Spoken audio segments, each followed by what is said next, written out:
This is Papa Smurf. You're listening to Our Lifestyle, the podcast, with ODB and the Mayor.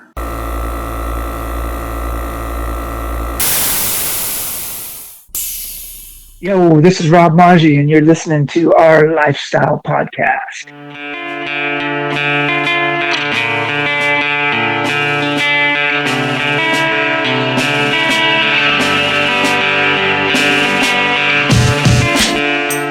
Yo, as we get started, we want to thank our title sponsor, Scrapin' the Coast. You can visit scrapinthecoast.com for more information. Their next event, 22nd annual, is going to be the last weekend in June. They haven't yet announced it for 2024, but rest assured we will be out there. One of the biggest, baddest shows in the country. Get ready for more information coming soon on Scrapin' the Coast. Tap on the hashtag #ScrapinTheCoast for more information. We appreciate the continued support of Custom Car Show Productions. Yo, it's Our Lifestyle Podcast, also known as OLP, and it's ODB. I'm your host and producer, Mickey Mike the Mayor. He's out like Hollywood Mike Miranda was in Rad, and we got K-Dogg, a.k.a. Kyle Fannin. You're in the house, and dude, I'm hoping to rope you in to guest co-host. Coming in from the top ropes because Miggity Mike the Mayor failed to post again. He did, and man, I when I think of like Cactus Jack and some of these guys literally coming off the cages and stuff, I know if you were to get the tap in, you would come off top ropes, like you said, and do one of the finishing moves. Yeah, I'm thinking it's almost time for a ladder match here. It is, man. Well, for those that read the thumbnail, we are planning to do. I think we kind of started this last year. I'm going to call this the SEMA 2023 Spooktacular. Last year, we got a lot of streams, and that's not why we do it, but certainly it's a topic that people want to hear a little bit about. We'll do like a SEMA preview. We'll talk about some SEMA tips. Maybe you haven't been, you want to go one day. We'll talk about that. But Kyle, we also are going to have LMC and Trooper Burton come on to talk a little bit about Cruising with Cruisers, which we'll get to in a few minutes. And I know you had a good time there, so I can't wait to talk about that. Yeah, it was an awesome time. My son loved it too. Like it was an 8-hour trip each way for us, and he didn't mind it at all. Like the trunk or treat, we got there a little late, but he had a blast, and I know the other kids did too. For sure, and I will say this, a lot of times, if the homie is down to go to a show, you'd say, hey, he's a rider, he's kind of like your road dog. A lot of times, you call your buddy your road dog, but rider has the right name because he's a real rider. He was ready to rock and roll, and was he 8? He's 7. He'll be 8 in April. Yep. 8 in April. Awesome. Yeah. So you're raising him right, as the automotive world would say, and we tip our cap to you, man. Thank you, and I know he'd appreciate the love too. Yep. And I love how he pump it up with the Reebok pumps. So that was pretty cool. You got him there to help because he goes, "Yo, now my dad can dunk," and I go, "Man, he's doing the tomahawk." He knows. Episode 342. We're gonna thank one of our sponsors, Hammered Weekend Wear, for the overview. HAMMERD. Weekendwear.com. Go out there, show them some love, order some shirts. The holidays are coming. They got some new ones that they recently launched. They've got stickers, banners, you name it, Hammered Weekend Wear. But the general updates, man, I want to touch base with you on this topic. You and I were texting a couple weeks ago, and I want to give you all the credit due. Basically, can you just walk us through a little bit on how you helped save a featured truck, Nissan Hardbody, a couple weeks back? Yeah, so like you said, we got a Nissan Hardbody that I found in the scrapyard, literally getting ready to go to the crusher. I usually stop on my way home from work in the mornings at the junkyard once every other week or so, somewhere around there, just to see what's in there, if I find a motor or transmission or whatever. And as soon as I pull up, lo and behold, there was a mini truck with an amazing custom paint job on it. Wow. A camper, topper, shell, whatever you want to call it, wherever you're from. Right. Had a fiberglass top on the back of it. Had some Ultra wheels on it with the caps still inside. And last but not least here, it had a full xenon urethane ground effects package on it, except the front one's damaged. And let me tell you, I've been looking to see if we can find one to put on there. Reached out to Xenon today. They don't even have the mold anymore. Wow. But I was perusing the old Reddit a week or two ago, and there's a Nissan subreddit on there, and a guy in Southern California posted another mini truck that was at the scrapyard 3 weeks ago, and it also had the front bumper, and he saved it. And he said he would be willing to sell it and ship it from SoCal across country to wherever this truck ends up. That is We're going to put it back together. Dude, that is sick, man. You're giving away some of the trade secrets with the Reddit. That's the dedication, Kyle. And like I said, I want to give credit to you because I think of you as like a truck enthusiast. You know, oftentimes we're typecasted into, well, he's a mini trucker, he's a C10 guy, this guy's a Camaro guy. But when you really have automotive stuff in your blood, that's what you've got, because you're not so highfalutin to go, hey, man, I'm not going to mess with mini trucks. I mean, because you remember back in the day, we're the same age almost. Yeah. Well, I'm 40 now, over the hill, I guess. Like, is that still a thing? Do they still say that? Like, yeah. Or is this the 40s the new? I don't know. 40's the new 30? I guess, or? I think 40 is the new 30. I think, is that how you say it? Is that saying it in a bad way? I think 40's the new 30. Yeah. Except sometimes my body lets me know that I'm 40. Right. Yeah, because, I've been dry, as they call it, for about 10 plus months. You told me, I want to tip my cap, I know Eminem has been, I think, like 13 years, but you've been dry as well, and you've been trying to get Hank off the bottle. But congrats to you on that. Yeah, it'd be almost 10 years. So my body doesn't know the difference. Like we were talking, some people say you'll lose a bunch of weight when you stop drinking. Nope, not here. Oh yeah, still maintaining. But I just had a Coke sitting here with dinner. Like a Coca-Cola, not Coca-Cola. Coke. Exactly. Coca-Cola. Yeah. Yep. So back to the Nissan. All right. So it was featured in the 1994 Truckin Magazine. I haven't found out which month it was. I will find out for you because I got to go through mine. I just got to dig them out because I got them all stacked. And it's to get to the 94s, they're kind of towards the bottom of one of the stacks. Yep. So it was in I don't know. We'll figure out the date. But I read the article. I found out it's been local its whole life. It never left within probably a 20-mile radius of where it was built, where it was painted. And they said that the truck was dropped off because the guy who had it lost the storage for it or whatever, and just couldn't maintain it anymore. And that was his answer. It was, dropping it off to the scrapyard for the crusher. But dude, that's crazy that it stayed local for all that time, man. It's just mind-blowing. Yeah. And so I was able to read the article from the eBay post you sent, and I found the guy who painted it on Facebook, and I reached out and talked to him. Wow. He's still painting cars for a living, he said, but he's not doing custom stuff anymore. Yep. So it was cool to see that, he's still around and still painting, I guess, 30 years later? If it was in the 94 issue, it's an 87, so I'm not really quite sure when it was built. I would like to, get some more history of it. But, it's a cool truck, and I want to save it. I hope that if it is rebuilt, it's put back to, very similar to what it was, and somebody else is going to get to enjoy it. So yeah, for sure. And one thing I wanted to say is I would encourage everyone out there, please, if you can, if you're on YouTube, do me a favor, type in C10, Keep Me Honest Club Maryland, right? Yeah, kind of 3 words. That's the C10 Club Maryland. C10 Club Maryland. And subscribe to that channel. Now, that's Kyle behind it, who's doing the guest co-host since Mike's gallivanting. And he did a video on this.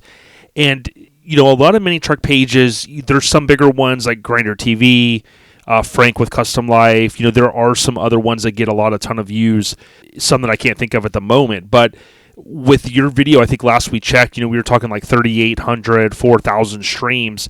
And that video was exclusively about bringing that truck home. Yeah. I've had the YouTube channel for a couple years now, and I've made a few videos, and I kind of want to get back into it. And that was the first one I put out for a while.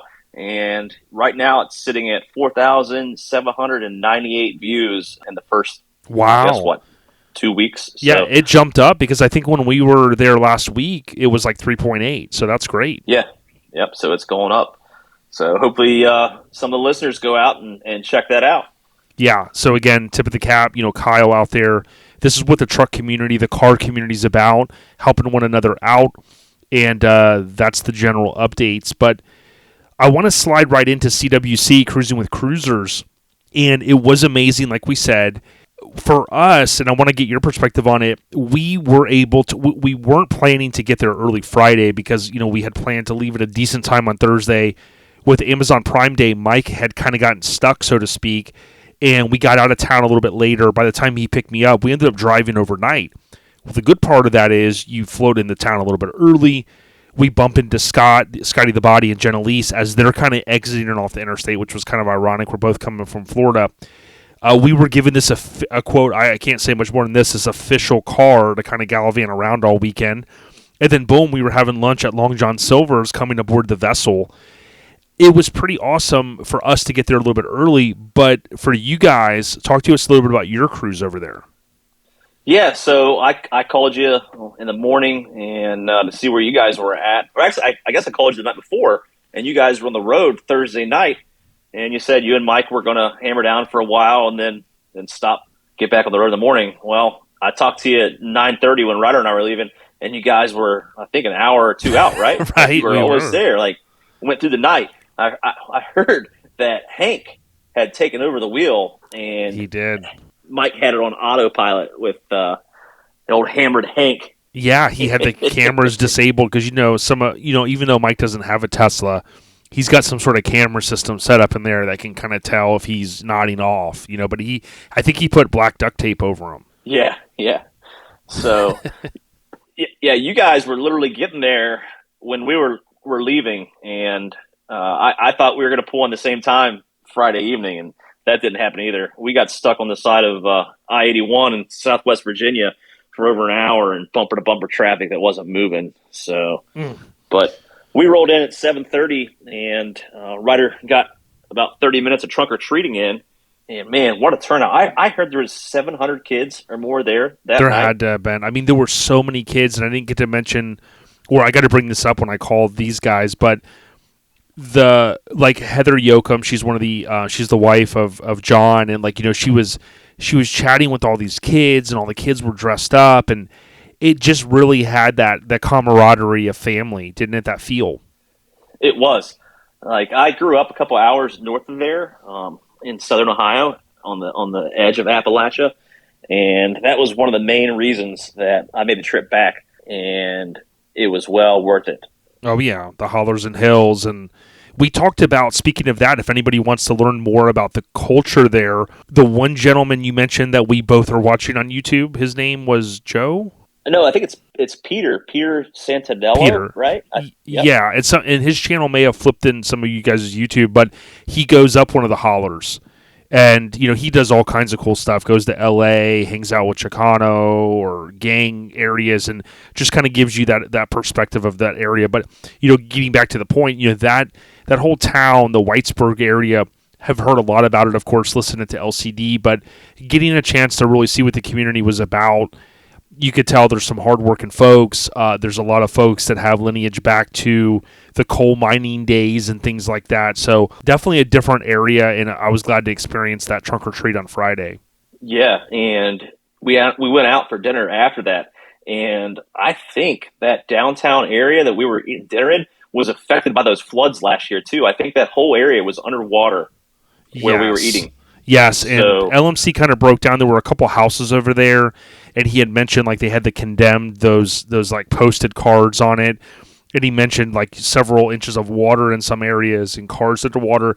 Yeah, and you can imagine that one area where it felt like you were kind of going down the hill, and just such a beautiful downtown, and it shows the resiliency, I think is a good word, of the American people. We've seen this stuff in New Orleans and all over the country. Florida got hit this year by a big hurricane. But the resiliency of the American, kinfolk and the folks, we're no strangers to disasters, and we typically will push on and try to make it a better day the next day. Yeah, and they have actually rebuilt pretty well, I think. Yes. This is my first time in Whitesburg, I guess it's called Whitesburg, Kentucky, right? Is Yep. that how you say it? Yep, and I didn't get to say to LMC. I wanted to do cut a promo when I was there and say, "Welcome everybody to the wild and wonderful mini trucks of Whitesburg, Kentucky." And Mike, every time he hears Whitesburg, he thinks there's a movie, The Wild and Wonderful Whites of West Virginia. But I always have to remind Mike, we weren't in WV. We were, in fact, in KY, Kentucky. That's right.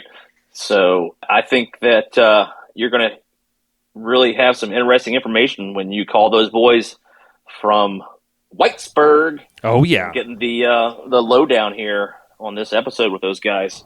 Oh, yeah. I dressed up. I was in character as the big homie, Hank Norris. And, I had brought a couple things, and it was fun. We kept thinking, my wife kept going, "Oh, man, did you bring enough, pullovers?" I had like 5 or 6 pullovers and everything. Man, Friday night, the weather was, dude, it was shorts weather, 100%. It was amazing. Yeah, even Saturday, I had wished that I had peeled back to change into shorts because, like, when the sun was beaming, I was, like, getting a little sweaty, but I knew, of course, I'm glad I didn't change because by the time we'll get to Saturday, man, it got pretty chilly Saturday night. Man, up on top of Pine Mountain, chilly wasn't the word. Right. I felt like I was like, had the chatter teeth going on.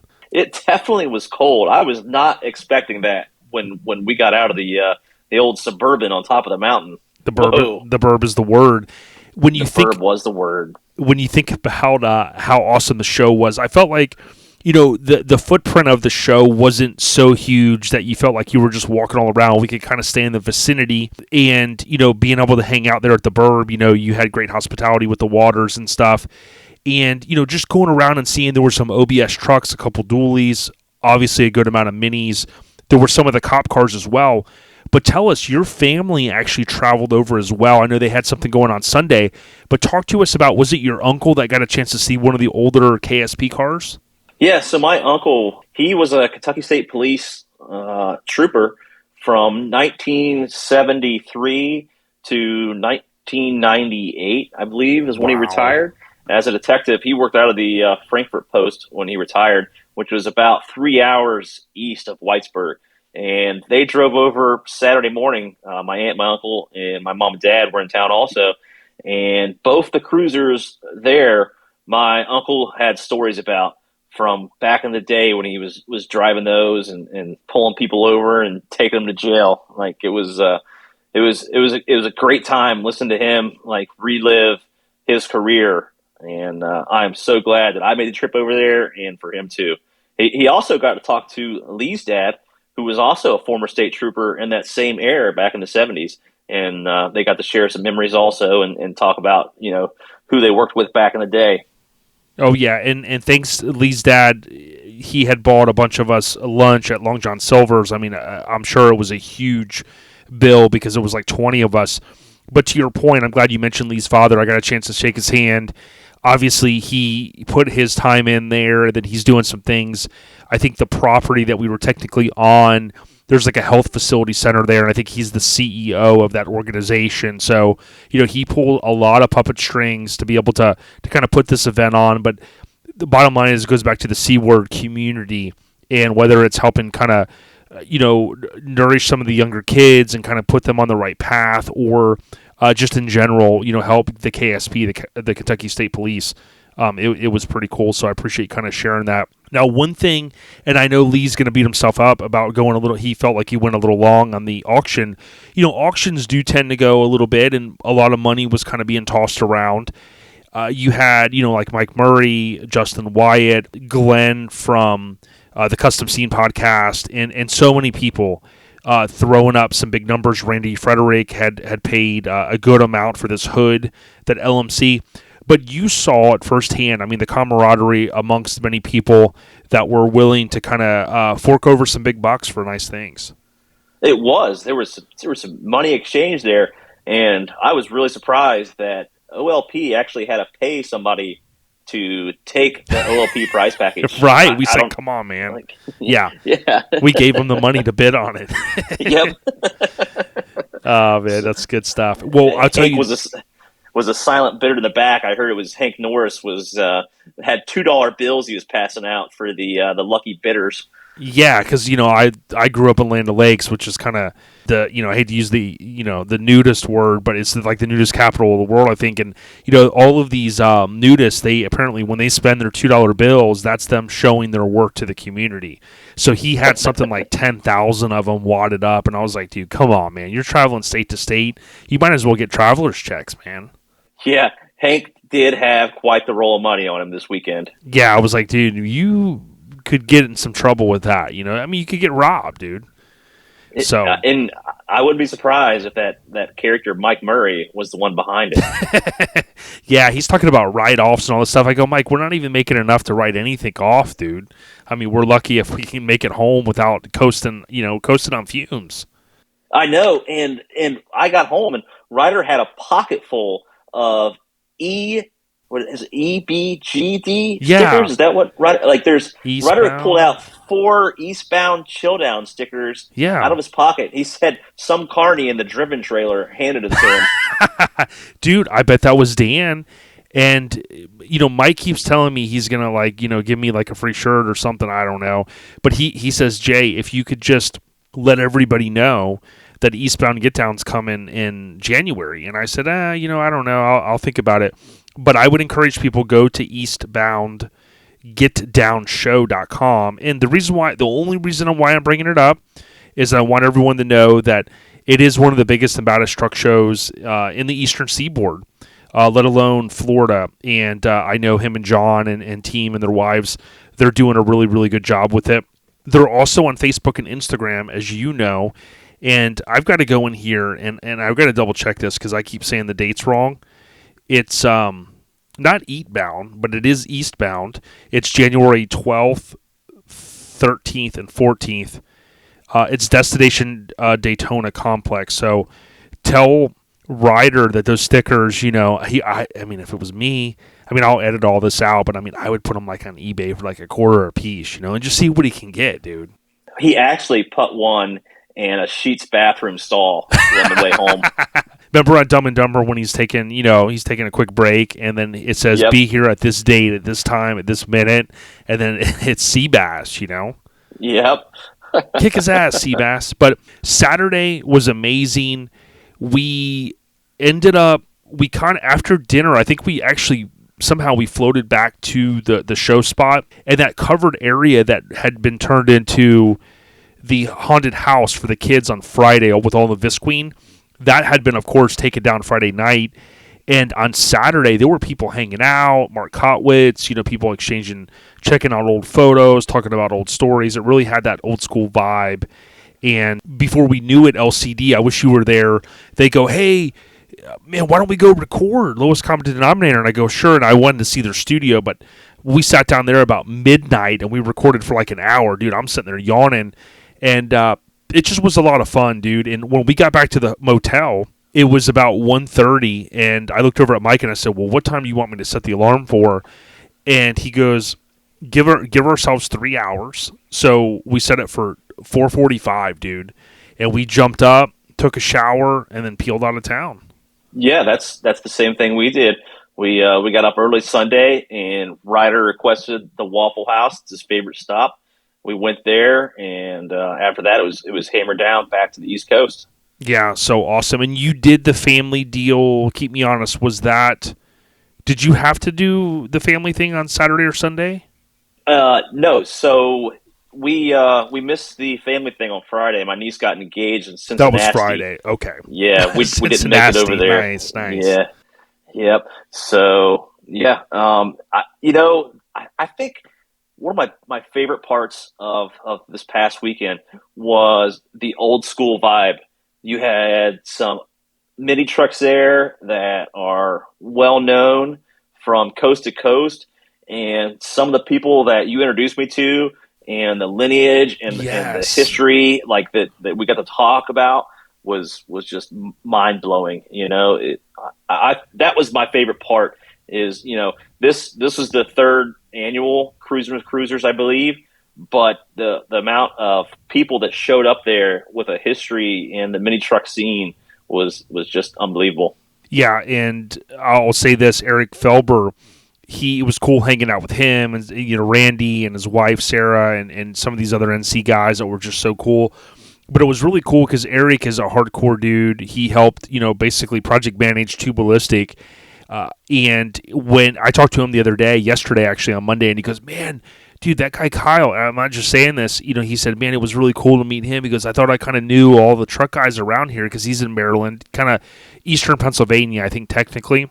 But yes, so he wants to link up with you guys, and I said, "Yeah, Kyle's a good dude. Obviously, he's got a lot of inroads with different companies, and you got some stuff up and coming." So that's what it's about. I mean, if I could go to a show and do nothing else, but maybe I remember it might have been Lone Star. I introduced Emma to Corey Floyd, who's just an amazing photographer, and Emma goes, you really love introducing people, and I said I do, because like if I know one person loves something, and then another person might appreciate a conversation with that person, so that's what it's about. Speaking of Emma, let's give her a shout out, because we're going to get to see her in 2 weeks at the SEMA show, where she's out there shooting all the sweet cars on Detroit steel wheels. Yeah, and there's not a harder working lady, if not professional in general, take the gender out of it, in absolutely this automotive scene. I mean, if you think about the role that she's built there under the Mob Steel / Detroit Steel Wheel Co. Umbrella, you could imagine 15, 20 years ago, trying to sell to someone like, well, hey, I just want to work here and I want to take photos and like kind of post some stuff. They'd be like, are you crazy? But you know more than most how much loyalty and worth, if you will, that she can bring to that company. And I tell you what, she'll find every single last car and truck there with Detroit steel wheels, won't she? Oh, that's for sure. And they're made in America. It doesn't get any better than that. Yeah, I love Detroit steel wheels. And keep me honest, you're rocking those on the C20. I am. The C20 is rocking some Del Rey's. And also the 66 that we've talked about before will also be rocking some Ambassadors once that project's going full speed ahead. But right now, that's kind of on the back burner. My dad had some health problems here in the last few months. And prior to that, we picked him up a 1959 Chevrolet Apache. And he is blowing me up and wants that done by late February. And when I say done, he wants a frame off. He wants me to frame off his Apache in the next 4 to 5 months. Dude, that's a good dude right there. And I told you I grew up riding in a 59 because my dad had it from the day I was born until the early to mid 90s when he sold it. But a lot of love in my heart for those rides, and I can't wait to see that come together. So shout out to Emma again. Good people. Something else I wanted to mention is when you think about CWC, Cruising with Cruisers, it didn't click to me until Saturday, so I almost forgot to mention this. After the show on Saturday, there's literally kind of a police-led escort up Pine Mountain. Now, you can imagine, and I talked to Burton about this, he already knows there was a little bit of craziness because the mayor had said, hey, cruise through the city. I mean, we could have just peeled out of there and went left and just went up the mountain, and 25 minutes later, we're there. We did this little cruise through downtown that was neat. I think they'll try to organize it even better next year. But by the time you get cruising up the mountain, the fun part for me was riding in the burb. The burb. The burb is the word.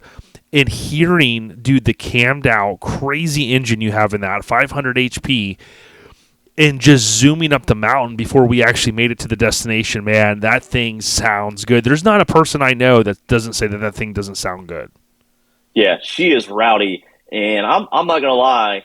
The hills and hollers and back roads of eastern Kentucky, that truck is made for that. With the coilover, the suspension, the giant Willwood brakes, the big, cammed out LS motor, it was loving it.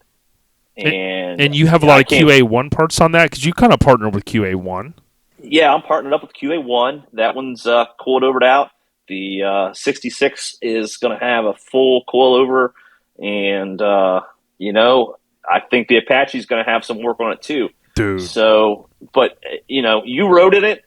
You gotta say, I think it did very good going up and down the mountain. Hey, if you want to take my word for it, you had me at blue because I had the Dirty Bird, the 95 OBS, blue seats. My dad loved blue. My mom, at one point, my friends used to joke because their house was blue and gray. My mom's, not a high-end Camaro, but she had a 80s Camaro, blue and gray. My dad's car, blue and gray. My car was blue. Like, it was crazy. So when you look at the seats in it, now keep me honest, yours is a later one, right? Because people think 88 to 98, but the Burbs and the C20s, maybe even the C30s, those went into, like, I always thought they went to 89 and 90, but you schooled me because some of the 91s are the squares, right? Yes. So the last year of the Suburban body, whether it's a C10 body, a half ton, or a 20, a 3/4 ton, the crew cab trucks, the C20s and the C30s, and also the K5 Blazers ran until 91. And they also got a interior stylized from the OBS designs. Sick. It's not the same seats as you'd have in your mid-80s square bodies. Yeah, she's the keeper, dude, and it sounded good, and we got a chance, you were like, yo, let me get you some rolling shots, so I posted that. Felber was rolling, then the other dude in the Toyota, then the guy in the dime, so it was cool. And then I'll just say this, I'll talk to Burton and LMC about this, but the cool thing was the Pine Mountain stuff, with the fireworks, they spent a lot of time and money on that. They had the s'mores, they had the axe throwing, and whoa. Hold the axe. Yeah. I don't know if we can talk about the axe. Yeah, because there was, like, you heard some commotion, and you swung your head around, and you go, what's going on? And you saw me throw something, and then all you heard was something about Mike and blood, right? Yeah. All I heard was a scream, and then the word, oh no, Mike's shoulder. And I think we should leave it at that. Yeah. Because Shannon might be listening. Yeah, if Mrs. Mayer happens to listen, I could be in big trouble because we were on the trail of the Smut Bandit because we had heard that he was making his way somehow. I don't know where we're getting this intel from, but we want to just keep everything legal. And all I can tell you is, everyone, please, as I said in my disclaimer today, do not try this stuff at home. I mean, I am a professional. You know what I mean? I'm trying hard to make it to the Olympics or something. I heard that. Hey, watch this. I learned this at a kid's party. Whack! And, right. I thought it was going to split Mike's skull, but it did not. It went right above his head. Yep, for sure, man. I love that. The last couple things I'll say is, again, salute to the Kentucky State Police, a.k.a. KSP, Burton, LMC, but all the casted characters. I know Farva was playing a big role, Shay, and Justin Wyatt. I know Awesome Rob. Don't give him enough credit. I mean, he was over there really sweating it out, doing different stuff. I know NC went hard in the paint as always. Other clubs was there. My brother Hector from ST, Subculture, Local Minis, a ton of other people, many that I'm going to forget, but in terms of forget to mention. But that was pretty cool. There were some cover trucks there. So Brandon Shirley had the D50 that was Driveway Works built. Chicks Ride. So shout out to the brother Thad. I had a great time hanging with you.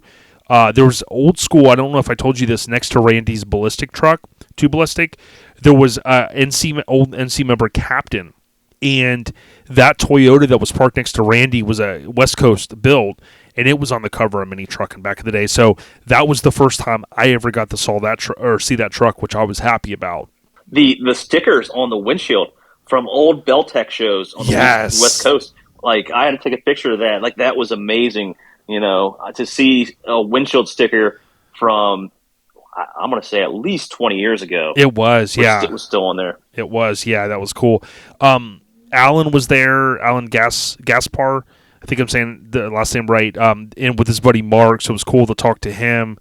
And, just hanging with the NC crew, they showed us some love. Our friend, Eric Felber, he got, I'll have to share this with you later, but he was gifted by Randy a number 99 out of, I forget how many they made, a rare, I think it was a Matt Hoffman Evel Knievel bike, new in box with tags. Oh, I saw the pictures. Yeah. Yes, I saw the pictures. Yeah, so I'm going to share that video. I'm going to edit it. Randy he said, yeah, Randy goes, you can go ahead and film this, and Eric didn't know anything about it, so...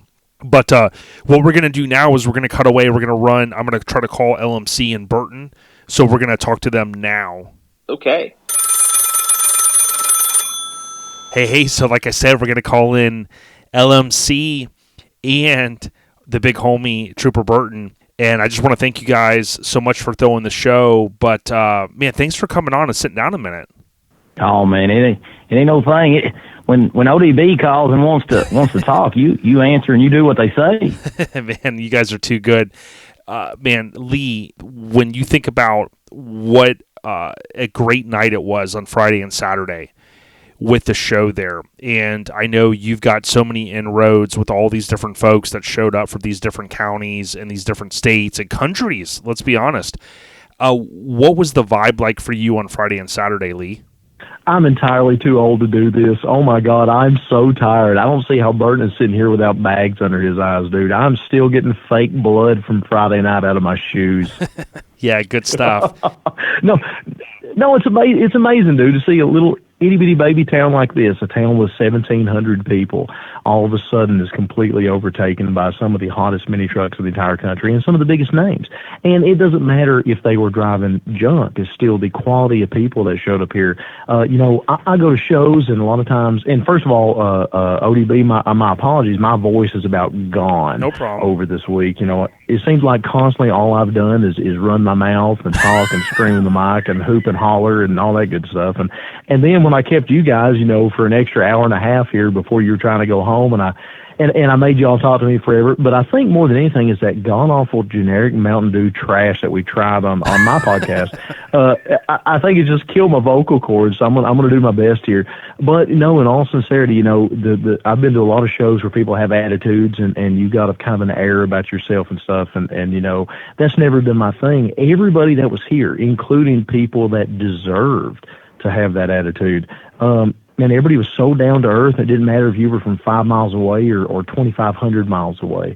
Everybody here was having a good time. It didn't matter what you were driving or what club you were in. It's one of the most feelings of camaraderie at a show that I've ever been to. And I can say that because I'm not bragging on my show. I'm bragging on Trooper Burton's show. Sure. And for him to instill a feeling of brotherhood among all of us, it's wild, man. It felt like a big family reunion to me. Just there happened to be trucks involved. Oh yeah, and Trooper Burton, when you think about the last couple of years, this being the third annual, it's got to be a good feeling to see so much of the community rallying around this event. That my understanding is you've basically spearheaded this the last few years, kind of on your own. Obviously, asking for assistance from a lot of folks like Lee. Oh yeah, like I said, I've got chills back. You just talking about that. I can remember back, we had 4 weeks before we put on the first show, and Lee and them was doing his thing, and I know he'd always put on amazing shows before. So when I asked for help, and he didn't hesitate, he was like, "We'll shoot into this," and we had 4 weeks to plan. I never expected the first one to go that good, and then second year was even better, and then this third year, I still can't believe there's times that I'll look through pictures that people's posted and tagged me in, and I'm like, man, I was so just amazed by the people, and like Lee was saying, just how everybody felt like family. I mean, Randy and John and Eric and you and the mayor and all them. I mean, I told Lee before we started this, I was like, I wish they lived close. You all treated me better than some of my family did, so I greatly appreciate it and enjoyed every minute of it. Well, tip of the cap to you. Something that speaking of the mayor, not Mike the mayor, but I heard a lot about the local mayor there, and I was definitely impressed. And she spoke very kindly of the community on Saturday evening. When we left out of the show itself on Saturday, Trooper Burton, it had to have been a good feeling to see all the trucks cruising out of there, because why don't you let everyone know where we headed up to? Well, that was a little bit of a cluster, just the simple fact that there were so many people, and then the rain and then the cold, so it started throwing everything off. But after we left the show Saturday, we all rode up to the top of Pine Mountain. We had fireworks, we had the fire pits, we had live music, we had a little bit of everything. And I want to hear about the axe throwdown. I mean, I've heard all this trash talk going on for the last few weeks, and I want to hear about this ODB versus everybody. How did the axe throwing thing go? I'm going to give you guys... It was amazing. I looked over, and yep, and Jason was throwing them, and I mean, I felt bad that I didn't bring apples, but I really think I could have brought golf balls up there, and Jason could have could have got golf balls off the mare's head. I mean, it was it was the wildest thing I've ever seen. Here I was practicing so I wouldn't look so bad, and then I just I'm not even going over to throw because no matter what I hit, he'll split my axe. Yeah, and there was a representative there. A guy tapped me on the shoulder, and he said he's with some Olympic committee, and he said, "Hey, are you busy for the Olympics?" And I go, "Let me know where you need me to go. I don't even know if that's a sport." But Officer Burton, let's not forget the s'mores, though. The kids, and I tell you what, even me, man, I couldn't shove those things in my mouth fast enough. It had been a while, so that kind of hometown feel that you guys had, it was all up there on Pine Mountain. Well, that's what we try to put together. And like I tell everybody, I know it's when people hear me say this is not your regular show you go to, I want everybody to just come and have fun. And like I said, Randy Frederick, I've seen him a ton of pictures. And some of them are even about trucks. Yeah, some of them even about trucks. Some of them we can't really share because it was weird. He's like, "Why? I only want you with your campaign hat on my uniform." And I was like, "Dude, I'll send it. Don't get me wrong, but now I've got pictures of just random things like Lee said, I didn't really take many pictures of trucks, and that was I know Scott had said that earlier. He's like, I had too much stuff going on, just having too great a time to take pictures about stuff, and I snapped a few of the guys all around the fireplaces up there. Few of them got Thad took some amazing photos of his vehicle, him and Hector's vehicle up there with the fireworks flashing, and you could see the reflection in the windshields. I mean, just one of the things, one of the things that I have mentioned to Trooper Burton before is that they will get to the point when you do these shows that you have to relive them through pictures because you're so busy at the show, you really can't appreciate everything that is there and everything going on. He's done a better job than I ever could have done as far as welcoming people, taking the time to talk to people and all that good stuff. But even now, I know that he's looking at pictures online and some of these trucks going, "Oh my gosh, when was this?" Right, I know. I was looking at a video today. Yeah, I was looking at a video today. One of my buddies, John Lilly, his little boy took it, and there's a damn white Lamborghini there in front of where did the Lamborghini come from? Me and Boo Williams, he went crazy out here. He'd been doing traffic all day, and I mean, there's so many people. If we had 2 hours, I could tie up 2 hours to thank. We got a thank you episode coming on the TV. We have a episode that's going to be a lot longer than what we recorded the other night, and it's going to take an hour of that just to thank everybody. Of course, you guys included. But now Boo was out there, and I was like, "Dude, are you tired?" And he's like, "No, I'm good to go." And I was like, "Let's hop in the car." I said, "I need to move the cruisers a little bit because they do start to get hot." Sitting there idling, so we took it down the road and we was cruising through town, and all of a sudden this guy in a Lamborghini pulls up beside us, and he's like, "Hey, where's the car show at?" Hank Norris. And I was like, "Really?" And he's like, "Yeah." He's like, "I come to the car show," and he's like, "I can't find it." And for some reason, he had went through town and had bypassed it 2 or 3 times, so it was like a little mini parade with just me and him. He followed me back and pulled in. And I wish I'd had videos because people was like just oohing and ahhing at it. So, I mean, it's hard to get everything. It's hard to get Hank Norris on video because I mean that was my understanding that he was going to float in town and that he was kind of undercover, almost like Miami Vice, But that's what happens there in Whitesburg. He was hiding in the hearse. I heard that's how they snuck him in. Right. The hearse brought him in. Yes. Speaking of hearses, Burton mentioned a minute ago that we try to throw a lot of things here against the wall and see what sticks. And not everything works. The Pine Mountain thing is a blast. Obviously, the weather wasn't friendly to us. But what about that Friday night, man? Have you ever been to a mostly mini truck show that a Halloween trick-or-treat breaks out? And, with 1,000 kids, literally, and to see Scotty the Body dressed up as a blue Care Bear all the way from Florida giving out candy to the kids of Eastern Kentucky. And everybody, hell, you were dressed up. I mean, there were so many people that got involved. I really wondered about this. I was so afraid that a lot of the guys and gals coming to the show would be a little bit too cool for school, and something like that. But everybody played along. Everybody played along. And that was just like the coolest damn thing ever to see people in our hometown from all walks of life there playing along with the kids, setting up displays, trick-or-treat and run through the haunted house and all that shit. And that was so humbling, man. And one of the things we try and do with this event, and the key word here is event, it's not a car show. It is an event. We try and make you so busy throughout the weekend that you don't have time to get bored. Thursday, Friday, Saturday, we try our best that you do not have the opportunity to say, well, I wish there was something cool going on, because we want you to be able to look and Well, thank you. We want you to be able to look in every direction, and it's not just the normal 9 to 3 car show in a parking lot. We want it to be entertaining, and I humbly think that we did a fairly decent job of pulling that off. I think so, and here's the only feedback I would give to you. I think Shay scared every fucking kid out of town almost. Yes, he did. He scared me. I've got a video to send you in a minute. Trust me. Oh, that's good stuff. Now, I do want to go back real quick to my Olympic throwing. There's one person, with all due respect, that I want to make sure that we know that you should never pick. Now, I may not be the best, but please, for the love of God, do not put Justin Wyatt on your team if you're doing axe throwing. Okay, let's just be honest, because his sons, I think, showed him up. So I want to put that out there for the record, Justin. Love you, man. Oh my God, I never got the opportunity to see Justin. Go ahead and tell me the truth, because I didn't get up there until late. Was he a little not Robin Hood-esque? Yeah, he's still learning. You know what I mean? And now I'll be honest, like I was a little cold in the beginning in terms of throwing, but once I got my bearing straight, I was hitting the bullseyes like Trooper Burton said. So that was good. But I do want to say this: when the mayor, when she came out and she thanked everybody, you would think like these smaller towns, right? They really embrace things like this because it's bringing in. It's helping the local economy. It's helping the local kids and things that you had kind of reinforced. But I want to ask you this. When you guys think about, and I want Burton or yourself, either way, to share with the listeners how much, I know news is kind of broke here on Facebook, but how much money was raised and how much you think that's going to impact the local youth there? Well, it's still not official yet. It's not official. We're still doing some counting, still doing some stuff.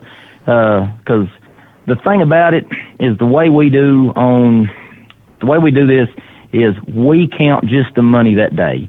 There was several big donations that came in weeks and months ahead of time, and that still goes to the event. It still goes for our Shop of the Trooper. Yep. But when you know how police are. Police like everything by the numbers. They like the stats, is how we could say it. So I can't claim the checks and stuff that come in the days before or the days after. Like now, if somebody was to send me a $5,000 check because they was like, man, we heard about the show, we want to help, that does not count for the show. Got it. So the money that you hear is just what was made the day of the show. Okay. There's no, there was several thousand before, and there'll probably be several thousand later because that's how it was last year. But what you hear is just the money brought that day, and you've got to take this into effect. This is what we have cleared after we have paid everybody off, all the shirts, the trophies, the people that came, the costume characters that came around, the face painting, everything that goes into effect. Once everything was paid and money put in the bank, there was $22,967.25. Which, to make the point of comparison, there was less than $20,000 raised last year. There was only $14,000 at the show last year. Oh my God! So you're $8,000 over. So you broke your record. Year one was at $7,000. So we went to 7 to 14 to now to I will say 23. See, I love a challenge. $23,000. So 2024, here we come, dude. Let's get sideways into 2024, but keep it legal. Let's be honest. We're talking off road here. But now to put some of this into perspective on how much money this helps, and state police is always doing funds. They're doing little fundraisers here and there, everything to help. The biggest show that they done before this, there's a county next over that they do a trail ride. They do it's a weekend event. You pay to go ride, and you get into this land that they've leased and all this. And like I said, it's a 2-day event, and there's a lot of stuff going on in it. The best they make it is $4,500 in 2 days. Mic drop. That is when I first started this. I don't know if I told you the story. On year one, they told me, they was like, if you're going to do something, this is what you have to beat. Is we do this, and it's $4,500. And like I said, I know down in Florida, there's probably events that make several thousand more than that. But here, $4,500 is a lot of money to some of these people to raise. So me and Lee, the first year was scared because I was like, man, that's a lot of money to raise at a car show. And then year one was $7,000, and they was like, hey, you all got something going. And then this year or last year, like I said, it went up to 14, and it just blew their minds. And our supervisors my supervisors don't even know it yet because we've not told them because we just want to make for sure before we tell them. So this year, I think it'll be a lot better. I've had people from tourism. Like I said, just the people that's reached out to me. The lady that's over our tourism here in Letcher County, she sent me a message, and it was one of the messages you had to scroll. It was so long on the phone. And all it was thanking how much the community had improved, that Friday night that there was so many kids up there that she had never, even her putting on events, and she is over tourism, that her herself could not put on an event as good as what that went. And she wanted to thank, and then she had said she went to the grill to eat, which is our biggest area to eat, and she said that she had to wait on tables because all the tables was full from people from every state and everywhere, and said she just sat up there and talked to them and said that no event that she's ever put on could match what that was, and she just wanted to let us know how much she appreciated bringing in the people. And her thing was, too, we get events that bring people in, and sometimes events bring in bad people. There was an event that had happened a while back that had some rough people, and a lot of people complained. She had told me that there was not one single complaint about anybody or anything ever. And as for the police-wise, we know what goes on because if a complaint comes in, it comes in to the state police for us. And there was no complaints called in about any kind of reckless driving, speeding, or people doing anything crazy. So far of exposing himself. Yeah, far of exposing himself. I mean, you get weird stuff, but all that. Yeah, I mean, so many people here and so much stuff, and that's just what goes to amaze me is that how everybody noticed how great it was. Amazing. Yeah, it's got to be a great feeling, and I appreciate you sharing some of those numbers. And I tell you, Lee, to be able to, we hear all these stories you guys tell, especially yourself, and to be able to have the hospitality that we had, to see the studio, to go in there, even in the late night hour. I mean, we didn't know what Shay was going to have in there. We thought we were kind of walking into, a potential dungeon. You know what I mean? With all due respect. A seance or something, right? Right. And, for you to do that and bring us in, we got to meet one of your other buddies that you hadn't met face-to-face, but you had worked with him from an IT perspective for a long time. Like, you really treated us like family, and like I said, I cannot thank you enough, man. Man, we're like Olive Garden. When you're here, you're family. You don't have to thank family. Excellent, and I appreciate that. And dude, the unlimited breadsticks were fantastic. I mean, no, those are next year, right? Oh yeah. No. Well, we can provide a little Kansas City barbecue thanks to Burton winning $1 off of it. How did you like the barbecue? Did you get any of the barbecue? Oh my God! Hold on, we got to stop the press right here. The barbecue was insane for $9. I had never in my life experienced that much barbecue. And she says, "Oh, by the way, you get a drink and chips with it." And I said, good God, I may not have to eat for 2 days. And that's the way I felt. It was so good. I got the burnt ends.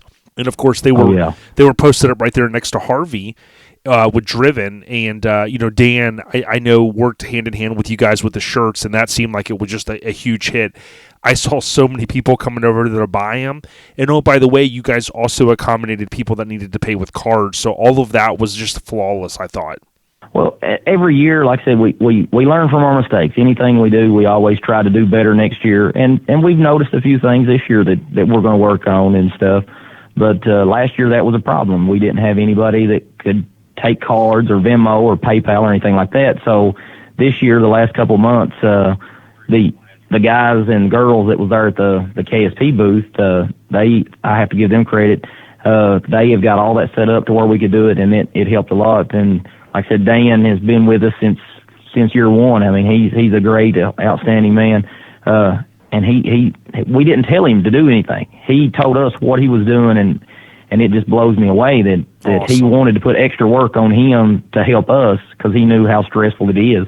And like I said, it's just a group of all of us coming together, and it just still blows my mind how everybody's come together for a good cause. Oh, yeah. I would tell people follow on Instagram KSP, which stands for Kentucky State Police, Cruising with an ING on the end, or search Cruising with Cruisers on Facebook. Let me ask you this. Last question for you, gentlemen. Yes, sir. Yeah, you got it. Exactly right. the question I have is, when can we expect the dates? I'm assuming, right, if I was a betting man, I would kind of be able to guess, right, for next year. But do you think in the coming weeks and months we'll start to hear what you guys are going to pull together for 2024? So I think we need at least a week to kind of decompress and catch our breath. But basically, in the next month or so, you think? Oh yeah. I'm sure that you'll hear something, definitively one way or the other, very, very soon. That's one thing is we give a lot of respect to other shows and other dates. Yes. And we definitely wouldn't want to possibly step on somebody else's show after it's already been announced or something. So that's something that time is definitely very much a factor in. But I think I'm going to let Burton take a few days just to catch his breath.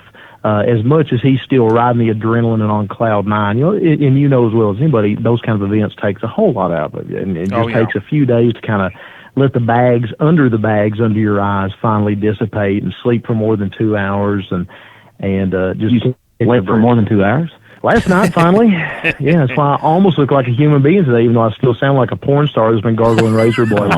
I still sit there and wonder what we could have done, what can do, and what we can do next year. And see, and right there, that's a sign of somebody that is deserving of the LCD Show Promoter of the Year award, which, for the record, we awarded to Trooper Mike Burton right there. We shout out to the police departments that actually attended.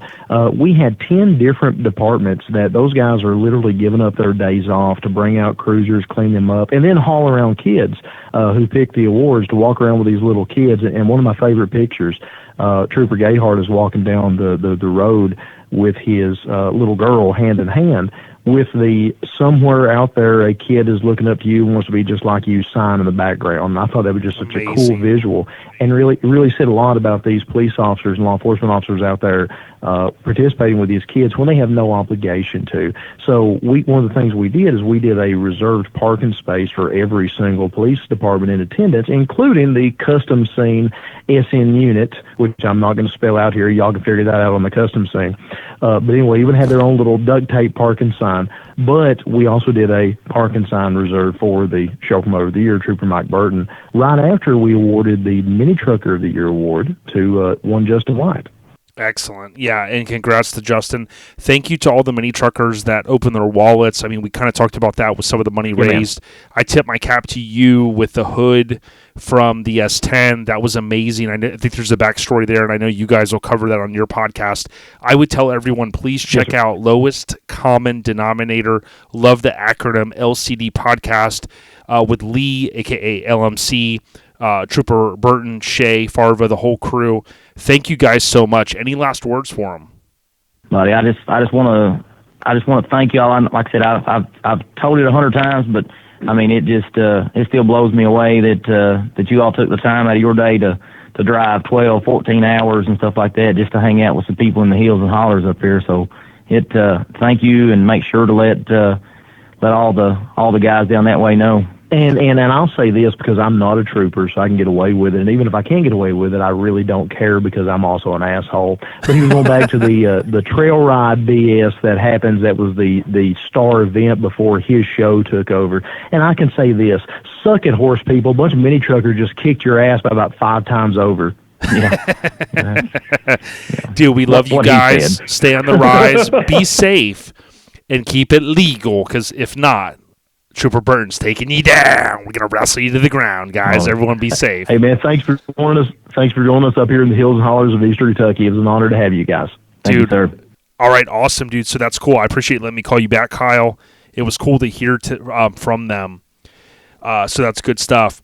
Now, the CWC, Cruising with Cruisers update, is brought to you by our family at Lone Star Throwdown.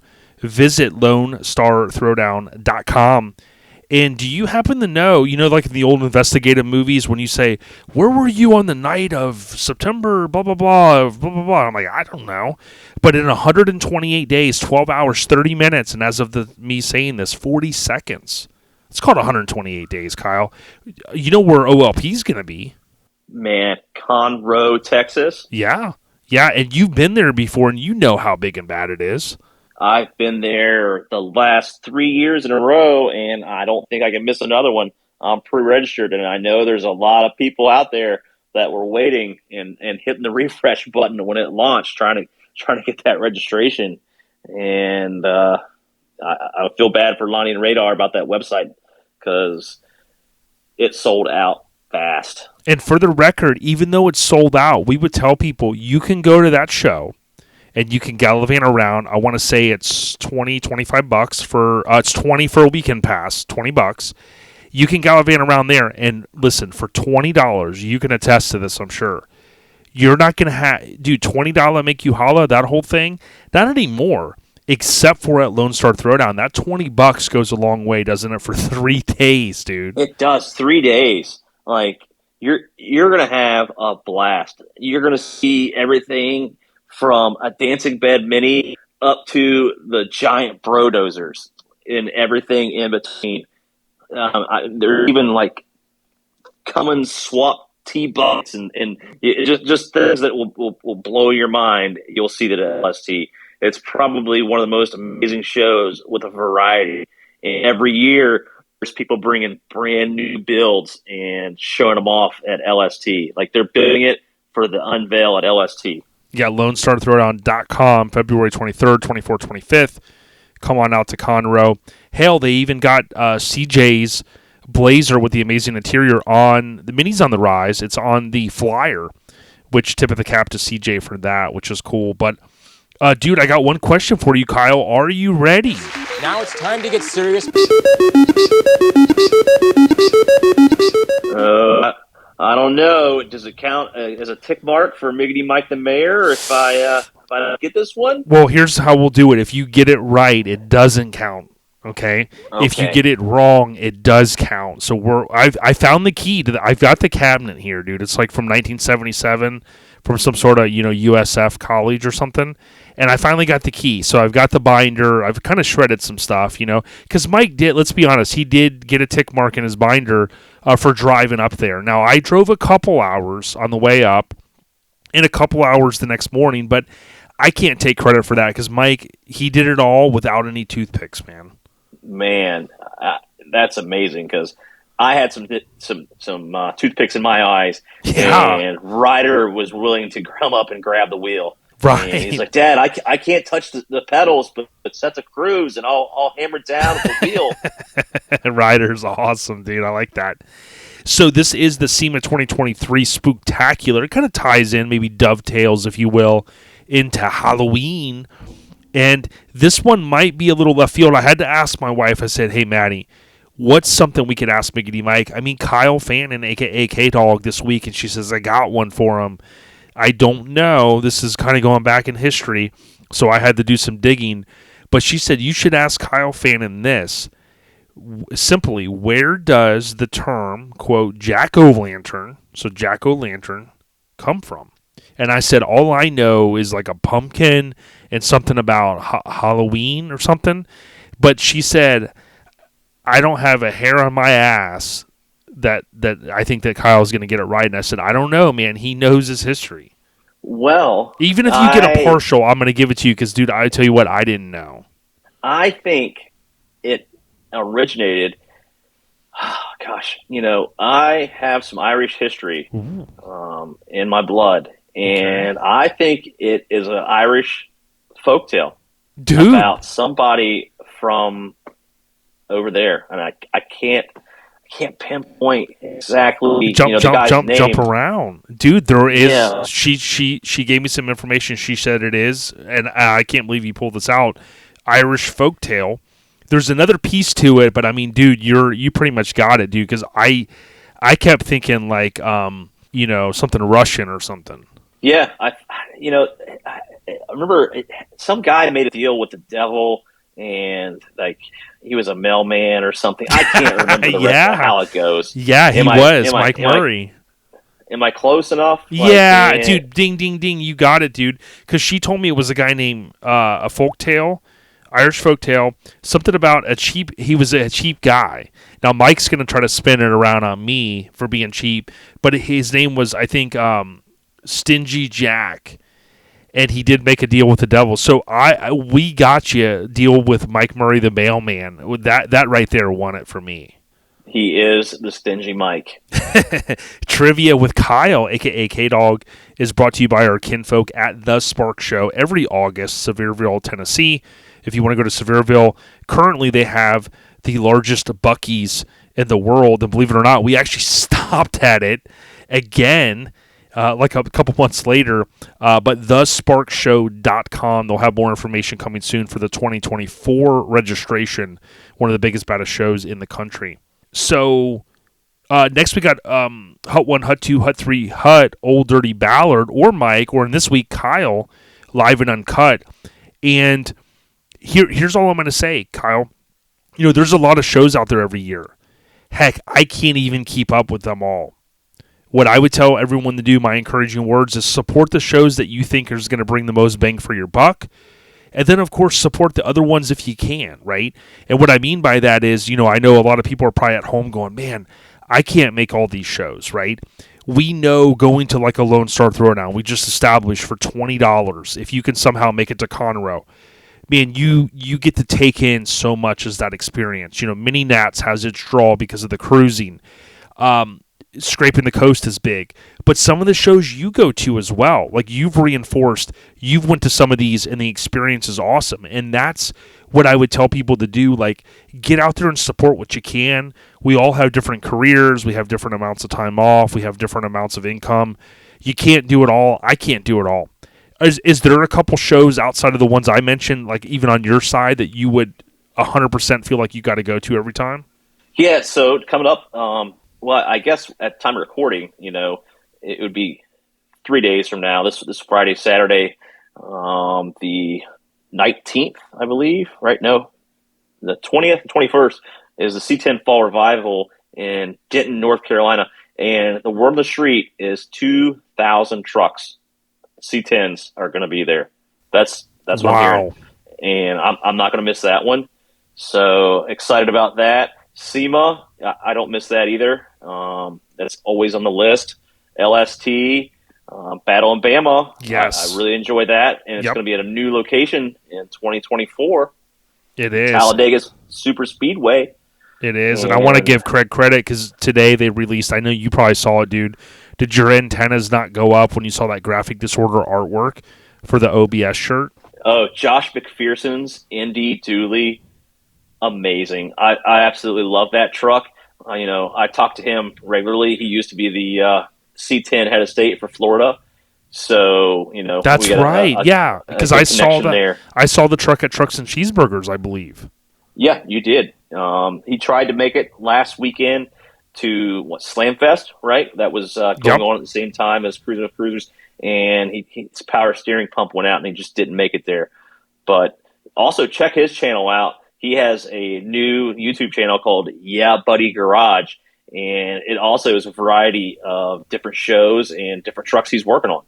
Very cool. Yeah, he's a good dude. I slapped hands with him at Trucks and Cheeseburgers, and obviously I know, you know, he's also up and coming. You know, both of you guys definitely a little bit younger than I am, and you know, he's got a beautiful wife, great family, and he's just out there. He's just, you know, always got a smile on his face. And I worked with him a little bit, a couple of the videos we did for Street Trucks back in the day. But, yeah, good dude. But like you said, some of those are must go to. And, you know, with Craig, for everyone that doesn't know, that show's going to bump out a couple weeks. So, like, basically the very last weekend of May it's going to spill over to June 1st, I think. You know, so that weekend, to your point, Kyle, Talladega Speedway, great themed artwork, and you know, wish him all the success. Been there, of course, before to the Battleship, and I think it's going to be a new saga, a new era, if you will, for that show, and kind of what he's got going on with mixing it with the new show, the OBS Nationals. Absolutely. There's going to be some sweet OBS trucks there. That's the next up-and-coming thing in the scene, I believe. Oh, yeah. Yeah, and Ronnie's done a great job, and, you know, I always give him credit. If anytime I use the word lineage, I always think of him because he has used that word so well, as you know, with everything with Truck Talk Media. So, tip of the cap to the big bro over there, Ronnie, at Truck Talk Media. So that's ODB Live and Uncut, as well as Kyle this week, brought to you by our family, Joey at Get Decked, _VA, or Joey Dilworth on Facebook. Kyle knows a little something about this, but listen, if you need skate decks for your show or your main squeeze or your significant other or whatever you got going down, he could take a photo or artwork in general and he can plaster it. He's got a whole new system that he's doing, and we can't thank him enough for all that he's done for us. And Kyle, you know a little something about trafficking several hundred skate decks across state lines. Yeah, there probably was over 1,000. I don't know. I think it was a lot. Thank God you had the QA1 suspension to keep the burb, on the road. It was. And, Joey doesn't do just the decks. Let's talk about Rolando's dually. Dude, he did a wrap. Yeah, Rolando is on the rise, and that dually has that 90s feel. Yeah, Joey did that for him a couple weeks ago and knocked it out of the park with those graphics on the side of that OBS dually. Yeah, it was at Slamfest, and it's Living My Best Life, but I think it's no G on Living. It's Livin, I believe, My Best Life. He also he has several rides, including a Lincoln, but that OBS is certainly, he's got cool stuff, and I know he also made it to Eastbound Get Down a couple years ago for the Mike Says First Annual. I really tried to let Mike know that was really the inaugural. It was the inaugural. And we're not going to let that go, are we? Are we pushing this into the third annual now? Is that what we're going to call? Is that how you say it? Or? Yeah, I think he was. Then he was trying to tell people it was the inaugural. I go, no, Mike. After the first, then if you do it a second year, it becomes an annual.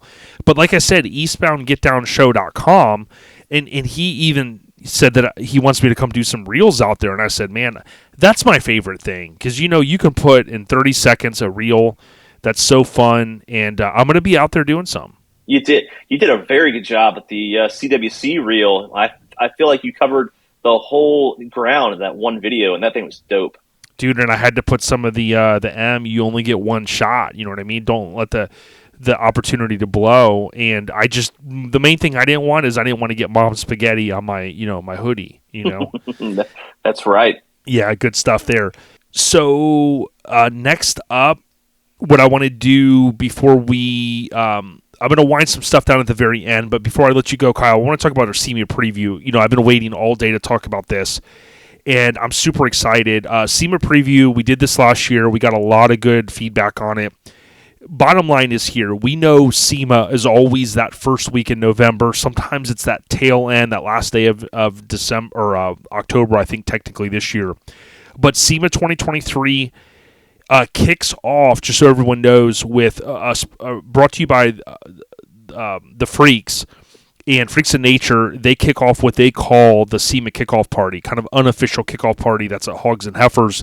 That's where the Mini Truck Hall of Fame is going to be, so we'll talk about that. But Kyle, you may remember this in the past, right? But this is a good tie-in. SEMA Beginnings, they have a whole thing on SEMA.org under history. And I'm just going to read the first sentence. That's all I got to read. It all began in 1963, so 60 years ago this year, when a group of small manufacturers who were suppliers of performance equipment for early hot rods organized their fledgling industry and called it Speed Equipment Manufacturers Association. Of course, that later goes on to change.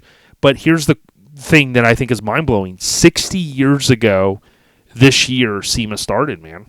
Yeah, I didn't realize until I went out there for the first time how long it's been around. And you know what? Another cool part that I saw, I think it was on YouTube, that Gail Banks was part of the original SEMA group, I believe, and he actually is still building some rad stuff. And do you remember? You were there 2 years ago, I believe. We did a podcast out there. Yep, we did. Did you see the Banks built Chevy C10? Yes. From the Truck Show podcast. Yes. They've done more work, and I believe it's going to be back again this year. Yeah, that's freaking awesome.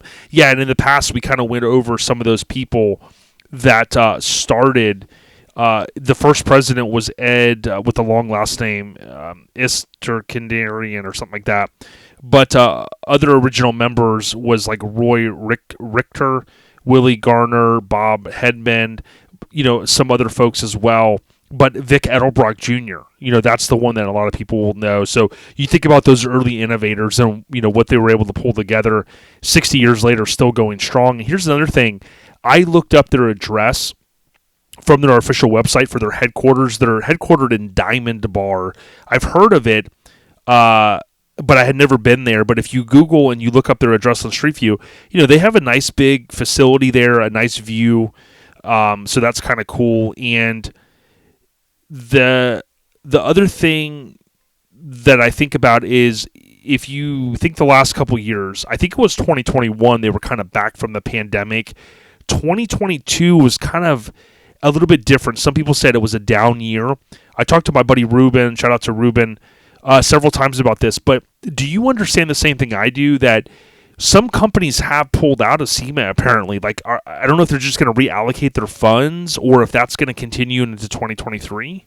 Yeah, I don't think GM or Ford is back. They weren't there last year, and I don't think they're going to be here this year. Yeah, it's like they're, maybe, I know the auto industry is dealing with this stuff right now with the United Auto Workers and things like that, but I wonder sometimes if they find the value in that. I have said the past year or so, if you think about the Barrett Jacksons, right, they get Roadster Shop to come in, and you have these almost like kind of Super Bowl type events that are happening throughout the country. Grand National Roadster Show is one. You saw it recently with that big show that was in Tennessee, right? Yeah, the Triple Crown of Rotting, like that one just popped up. I don't think it was on too many people's radar, and I heard a lot of good things. And there were some big time builds, and I heard that's the SEMA of the Eastern area, East Coast, whatever you want to call it. There was some wicked stuff there, is what I heard coming out about the Triple Crown of Rotting show last month. Yeah, and something else I think that's underrated, and and I apologize, I haven't given him enough credit, is Dino. So think about LMC Truck presents the 13th annual Dino's Get Down 2023. Now, here's the crazy thing. I think he's changing the game in so many ways, and I don't know that we'll see this anytime soon on the East Coast, right? But think about this. Free to showgoers, right? So you drive your truck in there, that's totally free. They charge the vendors because there's going to be they're anticipating over 5,000 trucks. Basically, they're calling it a truck show and auto vendor expo. But expo to me is key, because if you think about, you're going to have some of these companies that, with the amount of money that they have in paying their employees and registering for SEMA, which is not cheap, and you add all those expenses in, I think sometimes people go, what if we just spent that same amount of money on social media or going to these other events? Would we get more bang for our buck? Yeah, Dino, that started out at his appliance store years ago. I remember. And now seeing he has it. Yeah, now he has it at the stadium, I believe, like the Westgate, and they're filling that place up. I heard 5,000 trucks. Like, that's just unheard of. Yeah, it's pretty cool. Now, as we transition from SEMA history, I want to talk about SEMA tips, and I know you can kind of attest to some of these, and you'll have some yourself. This is one you'll hear people joke about, and I can tell you, do not wear new shoes to SEMA. Now, if you get a new pair of shoes, break those mother effers in. Now, there may be an exception, like if you buy you some, like I did a few years ago. I got me some New Balance, dude, because I'm getting a little older. And those things were so comfortable. But I would tell people, break your shoes in. When I went to SEMA 20 years ago in November 2003, first time I ever went, I wore a new pair of shoes, a new pair of J's. And my feet were so effing sore from walking around there. So you got to break them in, right, Kyle? Yeah, I think I walked 9 to 10 miles each day, according to my Apple Watch. And like you're gonna walk a marathon over the short time you're out there. And if you're lucky, you'll see most of it. I don't even know if you'll see all of it. There's so much to see. It's mind-blowing. Now, here's another key thing. You got to plan ahead for transportation. So there's several things. Kyle and I can kind of chime in on this. But whether you're going to have a personal ride or you're going to have, Uber, Lyft, public transit, a lot of the hotels have their own bus and trolley systems. But I think, Kyle, you've also used in the past, they call it the Vegas monorail, I think. Yeah, that's my go-to. I usually try to stay where there's a monorail stop. So usually I want to stay either at the Link near the Flamingo or one of those stops, because it starts filling up too. And if you get on late, like say 9 o'clock or later, those monorails fill up and they only let so many people on at each stop. I think the first stop is the MGM maybe, and then after that, like I'd have to look at the map and see where each step or stop is for it. But sometimes it might be better to leave the resort you're staying at and walk back to a further stop because there's less people getting on there. Yep. And that's my tip is go online or on your phone, do the online, buy the 3-day pass or whatever it is. And, it uses the NFC in your phone and you just scan your phone each time you get on and off. And that's my go-to is to get on the Tesla tunnel or not Tesla tunnel. That's my next thing I was going to tell you. Sure. It was like, once you get there, there's a Tesla tunnel under the convention center that runs between the West Hall, Central Hall, and South Hall. Oh yeah. Did you get to ride that when you were out there the first time? I did, and that was a lifesaver. It was really cool. That's actually my first and only experience in a Tesla. Yeah, and people, people don't like Teslas, but I guarantee they don't like walking. And if you think about underground, where there's no real easy way to evacuate exhaust fumes and stuff, then you kind of go, well, I wouldn't mind a Tesla underground, right? You kind of go, yeah. Saving my feet. But one thing I want to point out is if you do Google Vegas monorail, you'll land on one of two sites, Vegas.com, which has a good overview, and it talks about all of the, we could read them off, but like you said, the link is the LINQ.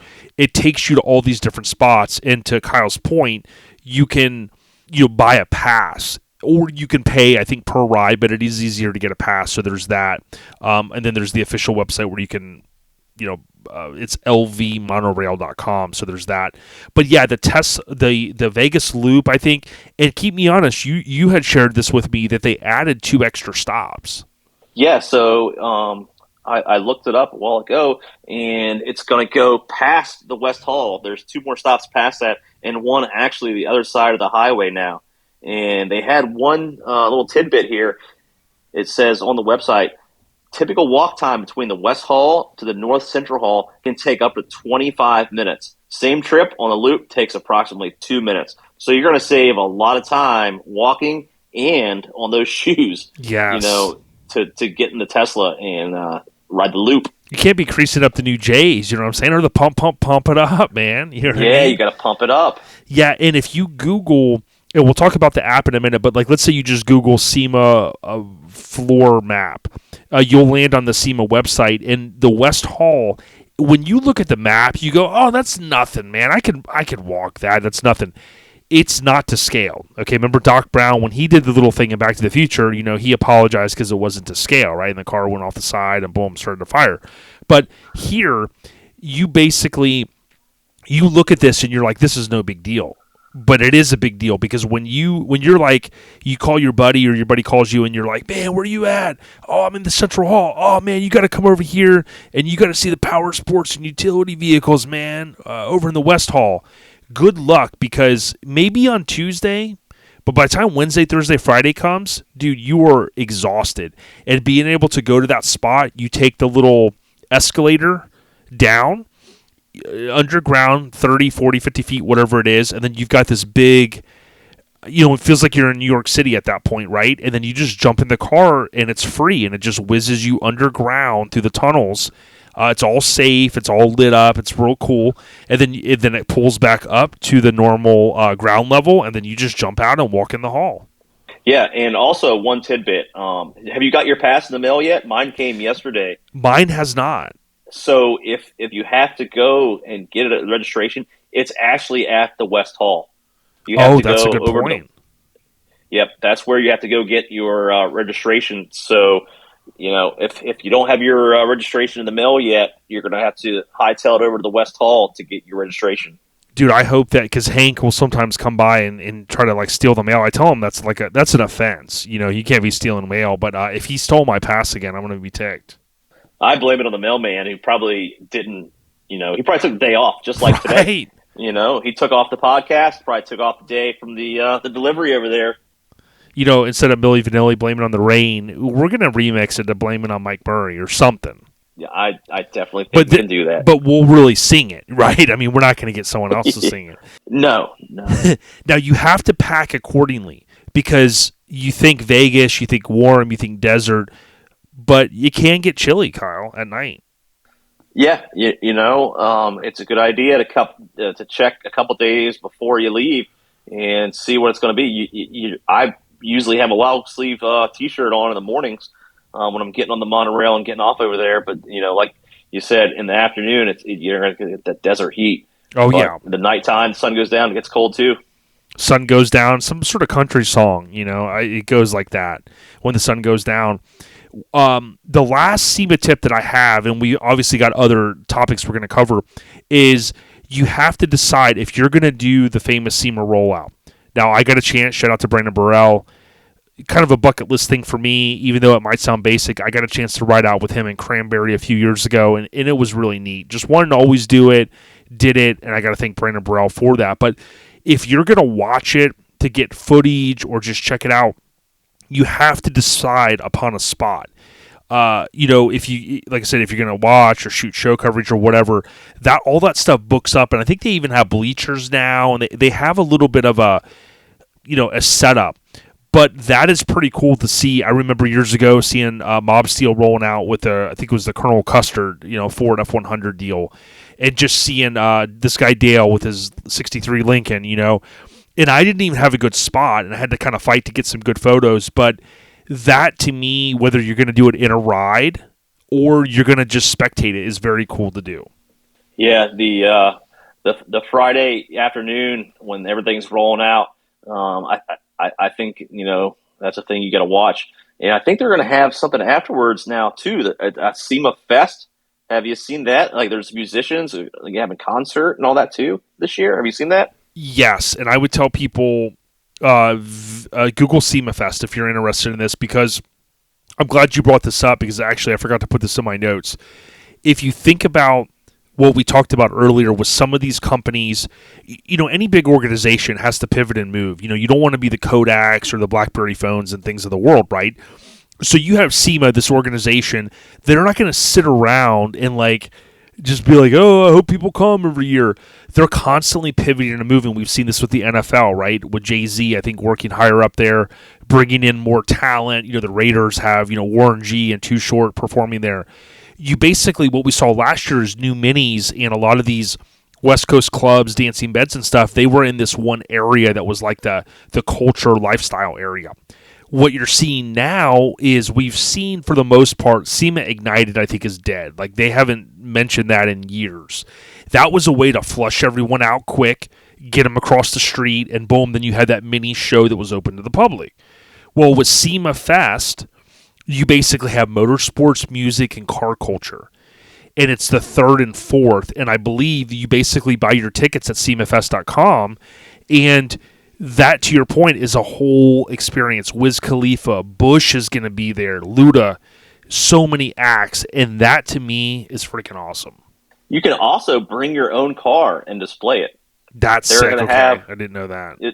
Custom vehicle display and general admission registration. $499. Sell ends in 17 days. It says opportunity to have your car, motorcycle, truck, or SUV displayed at SEMA Fest. Yeah, So, okay, I see that now. Apply to have your custom. Yep, I see that. And then SEMA individual, they have 2-day admission. Now, granted, some of these prices, I think some people would look and kind of roll their eyes and go, eh. But here's the thing that I tip my cap to SEMA for doing. We've always heard, SEMA's not a car show and SEMA's not open to the public, blah, blah, blah. But as trends change, you can imagine you go, okay, GM, Ford, no big deal.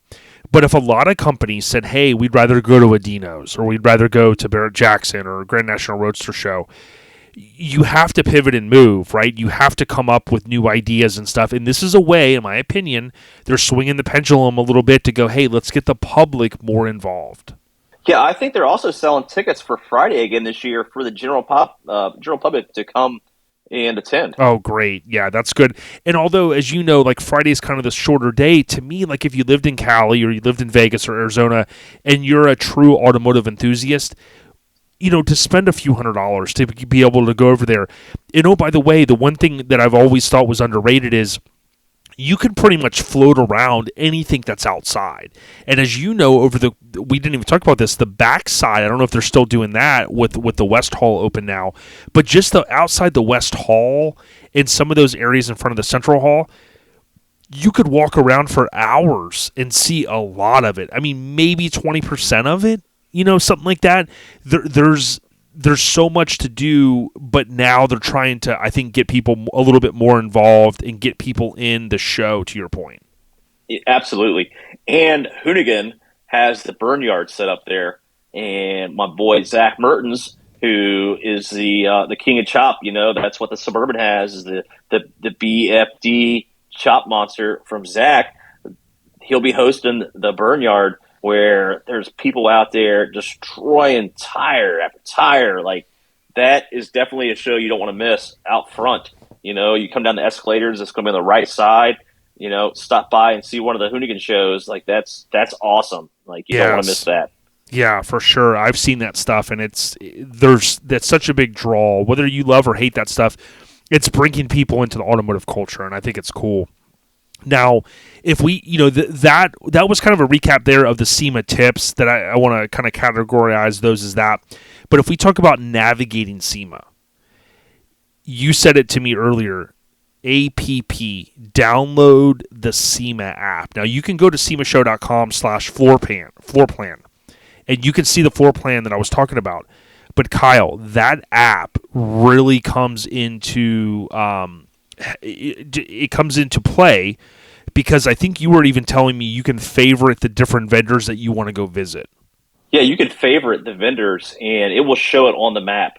So if you want to go see, the Street Trucks Engage Media booth, you can pick that. You want to go see the Hoonigan, the Burnyard, that shows you on the map. Brandon Burrell, I think he's going to have Project Stockish there, right? Mm-hmm. I want to see that one. Eddie has an Apache. I think it's 59 or 58. I'm not sure which one it is. He's supposed to be debuting Project Bernadette out there. Nice. Yep. There's also a local build. A good friend of mine, Aaron, and his wife Chelsea are going to have her 91 one-ton Dodge out there. They're actually crunched on it again tonight. It's supposed to be leaving tomorrow on the trailer to start heading out there and make a couple other stops to get finished up along the way. But everybody I know is still got the SEMA crunch, and we're 2 weeks away, right, from today, the time of recording. Yeah, and absolutely, we're 2 weeks away, and that's something that's underrated, is you don't even realize that, people, the transporting and all of that stuff, I mean, it's already underway, basically, because, it depends on the situation, who's taking it, and all that.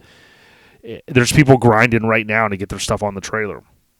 That's very true. Like, it's if you think people are crunching for SEMA right now, there's people crunching for LST right now, too.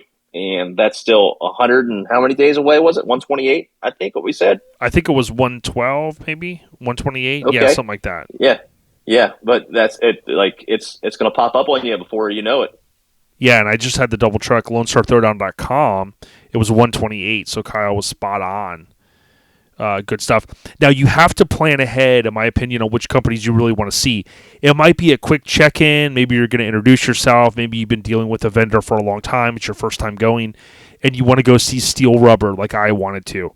Or maybe there's a ride. Of course, that's one of the big draws to go to a particular booth.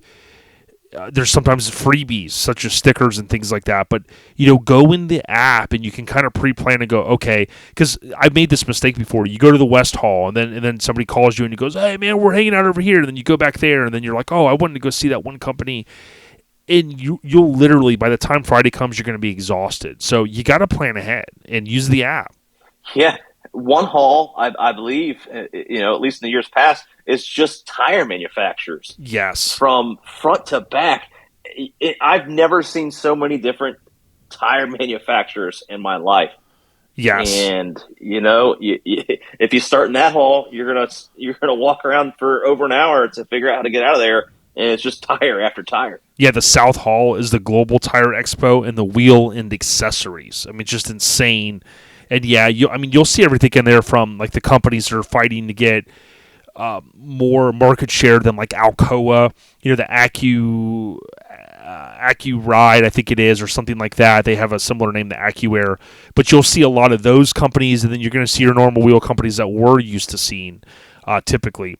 But now some booths have reveals, as you know, that go down throughout the week. So I would tell you, if there's someone or something or some ride that you really want to see, turn on post notifications for that brand. So, if OLP was there and we were doing a reveal, turn on the post notification via Instagram. A lot of times these companies are going to communicate with their their fans or whatnot, whatever you want to call them, through that social media channel. So when you see that, it allows for you to plan ahead and go, hey, I got to be over in such and such booth. Chip Foots is going to be there. They're going to be revealing something. Yeah, good point. Turn on those notifications because you don't want to miss, it's I've watched a few of the unveilings there, and it's quite the crowd. Oh, yeah. And you get there early. Now, like I said earlier, decide on what you want to see. If you're like me, you want to see it all. There's just a lot, and I'm telling you, you can do it. If you do the ODB challenge, you can literally walk up and down every single row, and you can do it. But, if you're getting stopped or you're talking to people, it gets tough. So if you just plan the few that you want to go to, that's going to save you time. We talked about the underground Tesla loop earlier. I think that's just an amazing thing, and it'll save you, as Kyle said, a little bit on your feet. And then the last thing for navigating SEMA that I wanted to mention, there are places that sell food, okay? The food to me in most of those places at SEMA kind of feels like an airport package kind of sandwiches and salads. Not saying it's not bad. There are some people, I think, or there's some places between North and Central halls, a couple spots to sit down around lunchtime. Those things fill up, and it's hard to even get a seat at a table, okay? But get to know the Las Vegas monorail. Like I said, prices can vary, but if you can hop on that, there's a little walk in front of the Central Hall. You go up the escalator or whatever, you get on the monorail, and you can ride to one of the casinos, right, or one of the stops. And a lot of times they have restaurants. I know one year Mike and I and a bunch of people, we went to a place, I think it was like a country singer restaurant, and we sat down, we ate, we got some drinks, and we really felt refreshed to get back on the monorail and get back over to the show. Yeah, I usually start out with a good breakfast at one of the resorts, and then hit the monorail early and get over there. And sometimes I'll grab a lunch or go back and grab lunch where I'm staying. But it's a full day. If you want to see most of it and make the most out of your time, you're going to be on the move the whole time. Oh, yeah, we got a few more topics. One thing I would tell everybody to watch out for, I don't know if you've ever experienced this, but you'll hear of the SEMA sickness. It seems to be legit, Kyle. Keep in mind, you're around a lot of people from all over the world. Now, I'm kind of a germaphobe, if you don't know that. I'm not a doctor, okay? But some people will recommend, there's like those airborne type, vitamin type things. I know you're a first responder, so you may have some, some things or some feelings towards some of that. Some of people go, well, vitamins and preventive stuff and whatnot. But I can tell you this, a couple times, and even back 20 years ago, I remember I came home, and I had a cough that felt like weeks and weeks and weeks. I couldn't, so I washed my hands really good. I know this sounds crazy, but my goal when I come back from SEMA isn't to see how many stickers I got. I just want to be able to come back and not be damn sick, dude. So what happened in Vegas didn't stay in Vegas? Dude, when Hank was there, he said he had a buddy that had a ranch or something that was like an hour drive outside of, and I thought it was like animals and stuff, but it was a different kind of ranch, something about bunnies or something. And when we went out there to visit it, I could have caught something there. I don't know. You know what I mean? Yeah, you get the bunny flu. Yeah, the bunny flu, and all I did was, just sit there. I waited for my friends. I guess they went and got a massage or something. They said, I was like, I don't know. But yeah, it's you got to be careful in those kind of places because you could get sick. So again, in all seriousness, definitely watch out for that. Now this one's quick. Mini trucks at SEMA. Now, unfortunately, is things I see online. The only two that I know. Number one, well, let me say this: Mini Truck Hall of Fame. I said at the top. Freaks of Nature, tip of the cap to them. That's the SEMA kickoff party. That's Monday night. Randy's Too Ballistic is going to be in the Kicker audio booth. Go see it if you're there. If not, we'll be sharing reels and photos of it.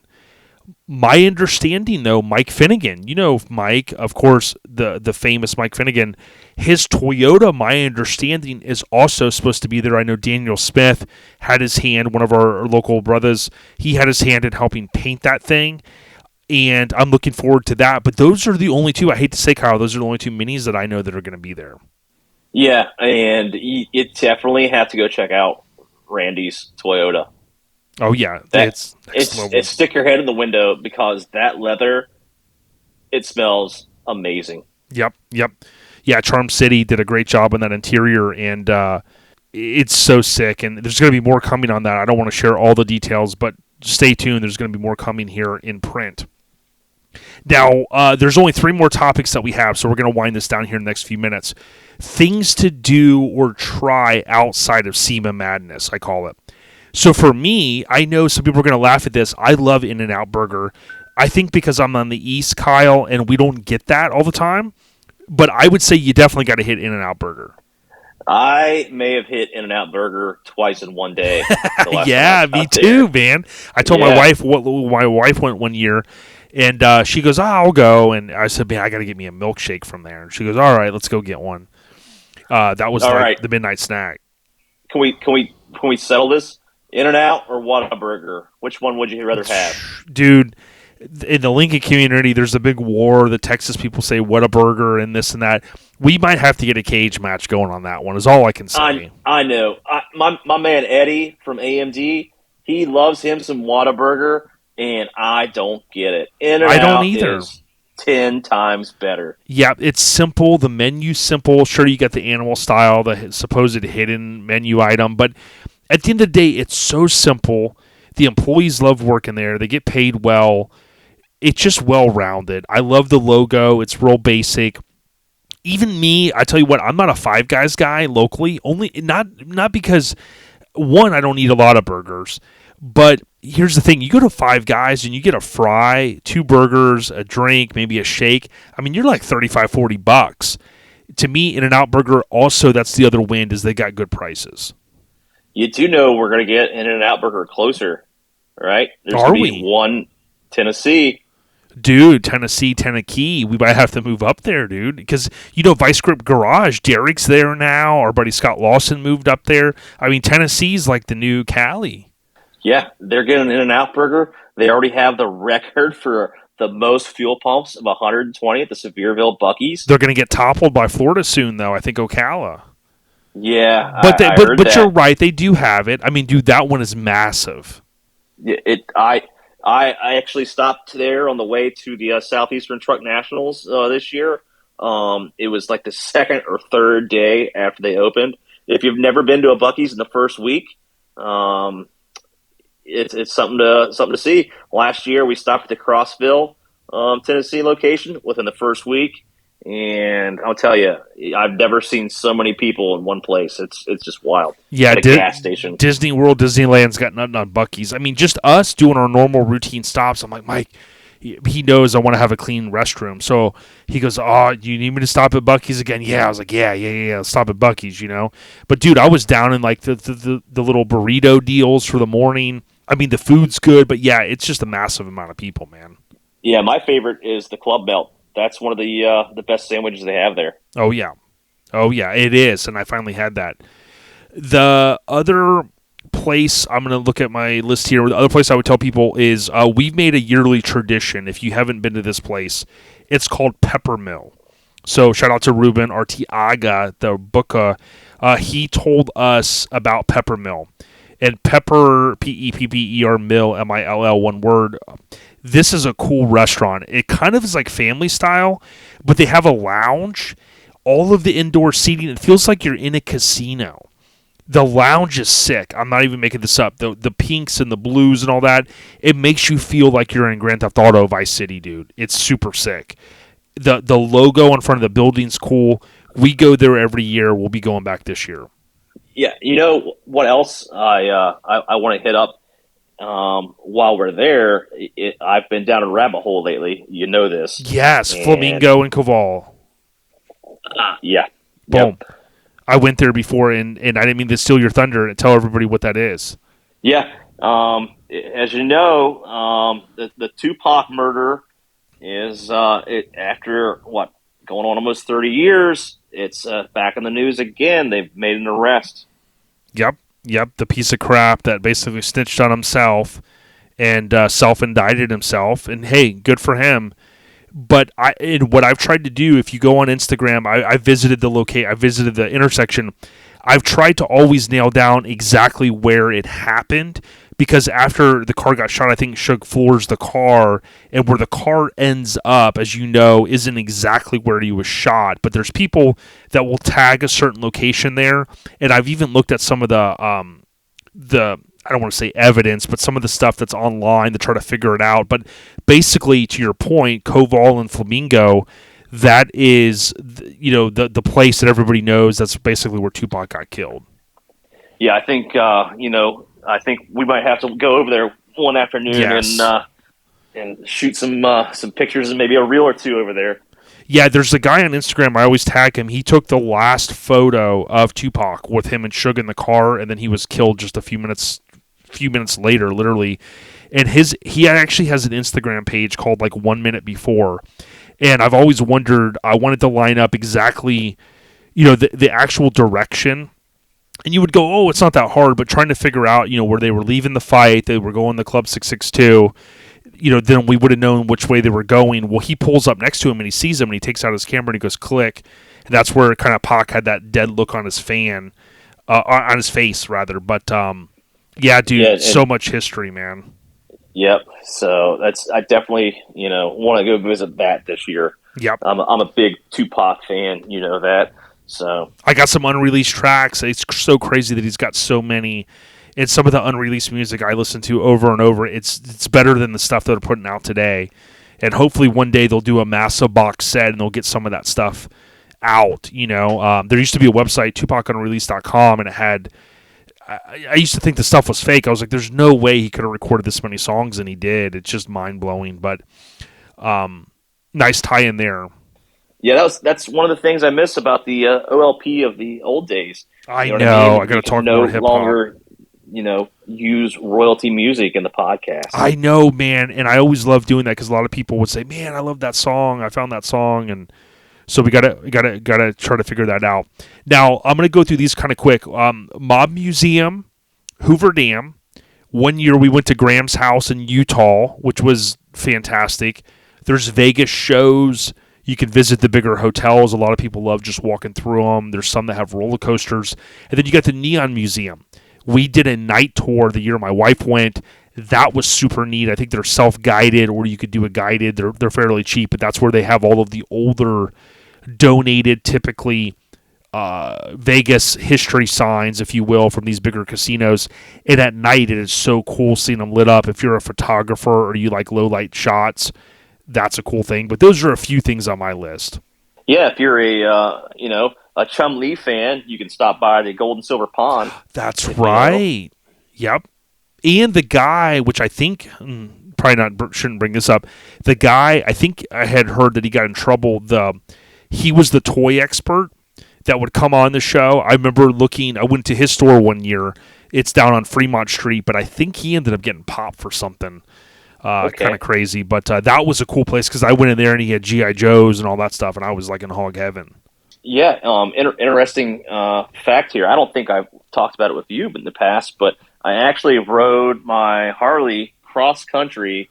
I guess it was 12 years ago now. Wow! And rode down the Strip in Las Vegas and rode down to the Gold and Silver Pond, and I lived on the road for 3 weeks on my Harley.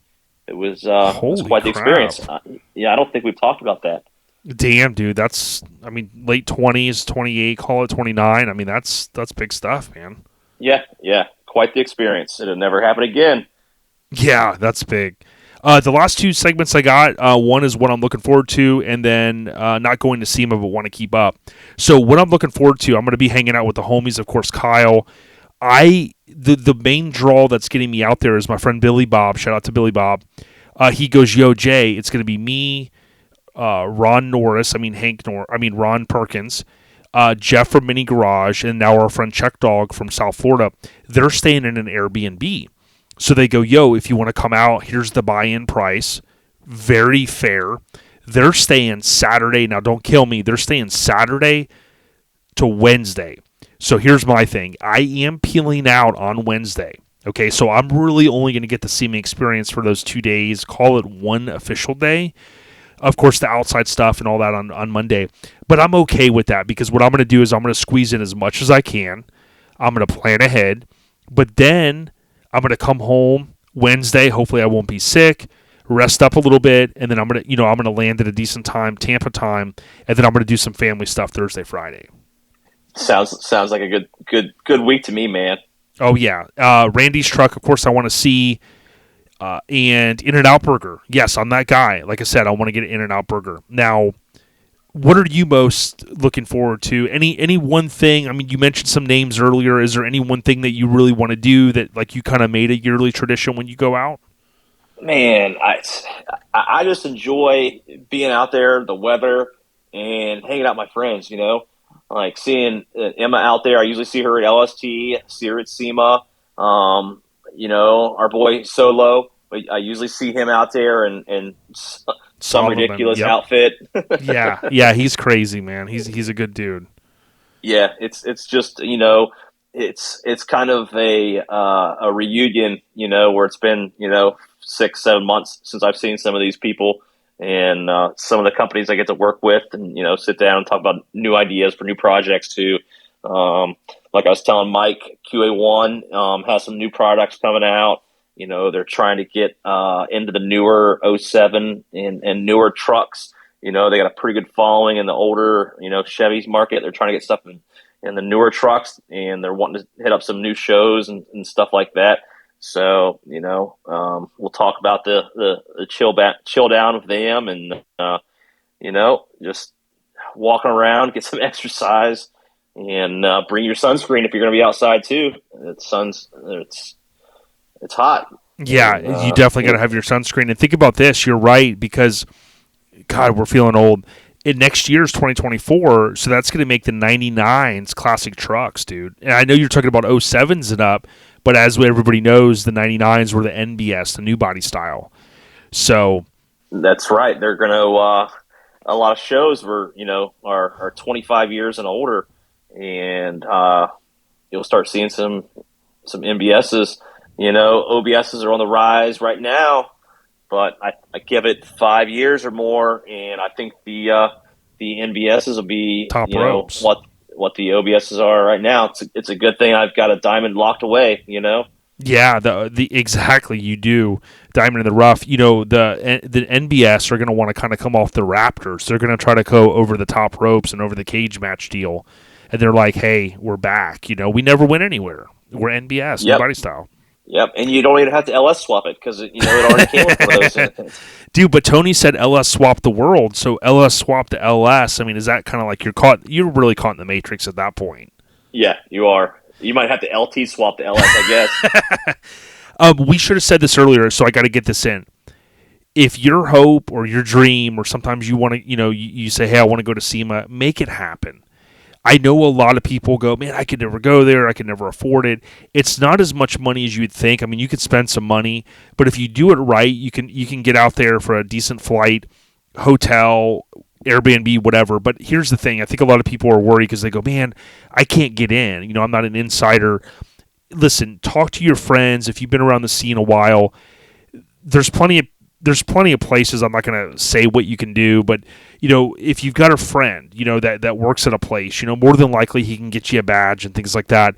So I would encourage you, if you're a person that has a social media following and you're posting content like Jeff at Mini Garage, right, the big homie, you can get a badge. You can do it the right way. It doesn't cost you much. So I wanted to throw that out there, Kyle, because I think sometimes people think it's unattainable. Certainly, if I can go to fucking SEMA, anybody can go. I'll tell you what, this year I've had the hardest time getting my renewal. I actually had to submit my business license. I had to submit my IRS tax paperwork for my EIN. I had to go back and forth 3 different times.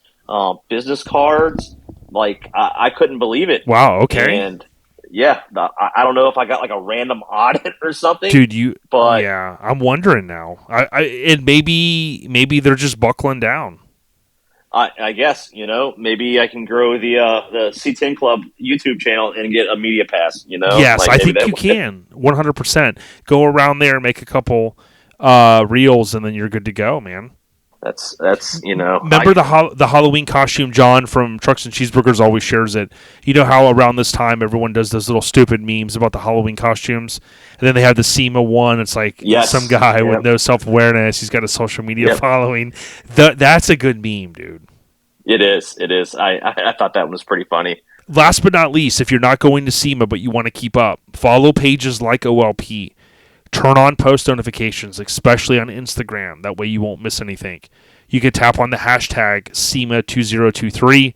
You can even follow that hashtag so it'll kind of curate those posts into your normal feed, which is cool. Or throughout the day, you could just tap on it. You could filter by like the top posts, the reels. It includes all of that. Unfortunately, sites like SoCalCustoms.com, shout out to Brian Frost, he's kind of retired from that gig, so to speak.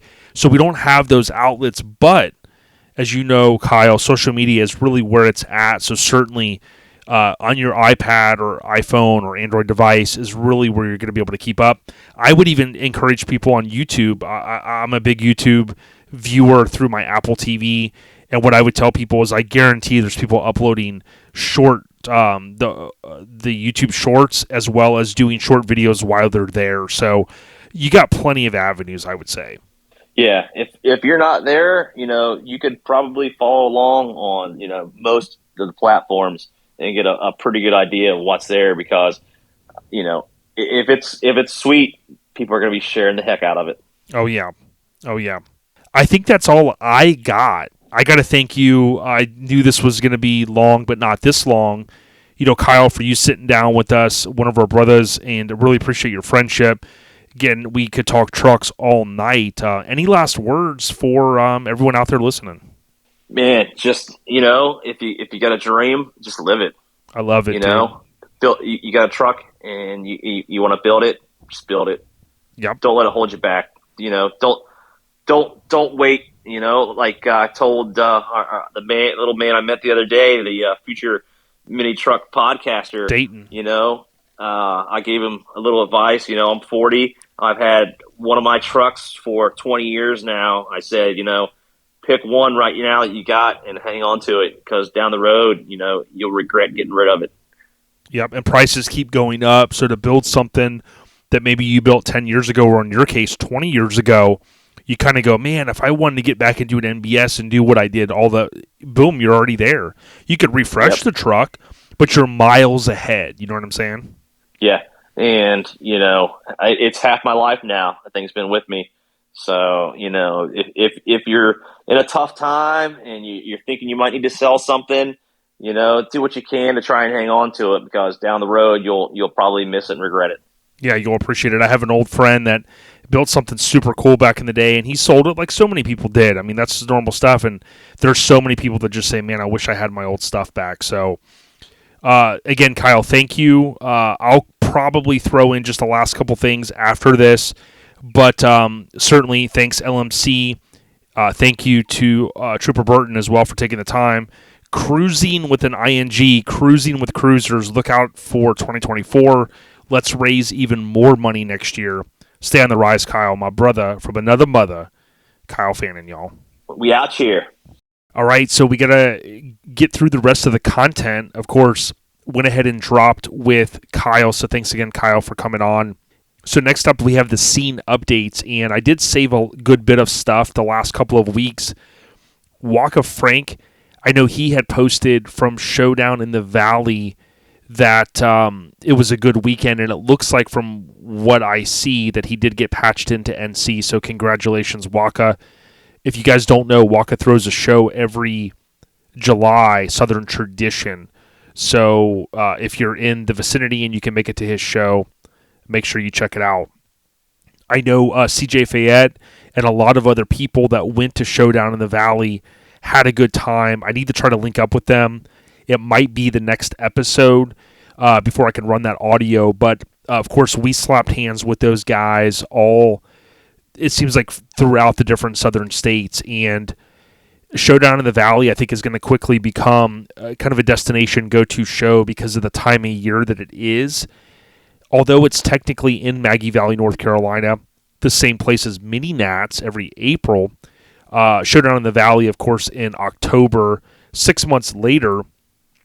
And I think what we've seen is, people love that time of year. Speaking of course, we had a great time in Kentucky, as you guys heard about. The weather was awesome. So big ups to the Kinfolk Showdown in the Valley. Now, Shannon from Freaks had posted this next item. Now, I'm on the Mini Truck Hall of Fame committee.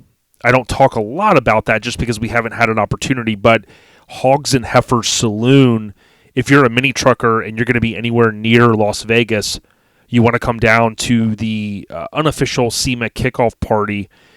I think it looks like it's dubbed the 15th annual SEMA kickoff party, and it's not technically the unofficial. To me, it is official, and they've been doing this a long time.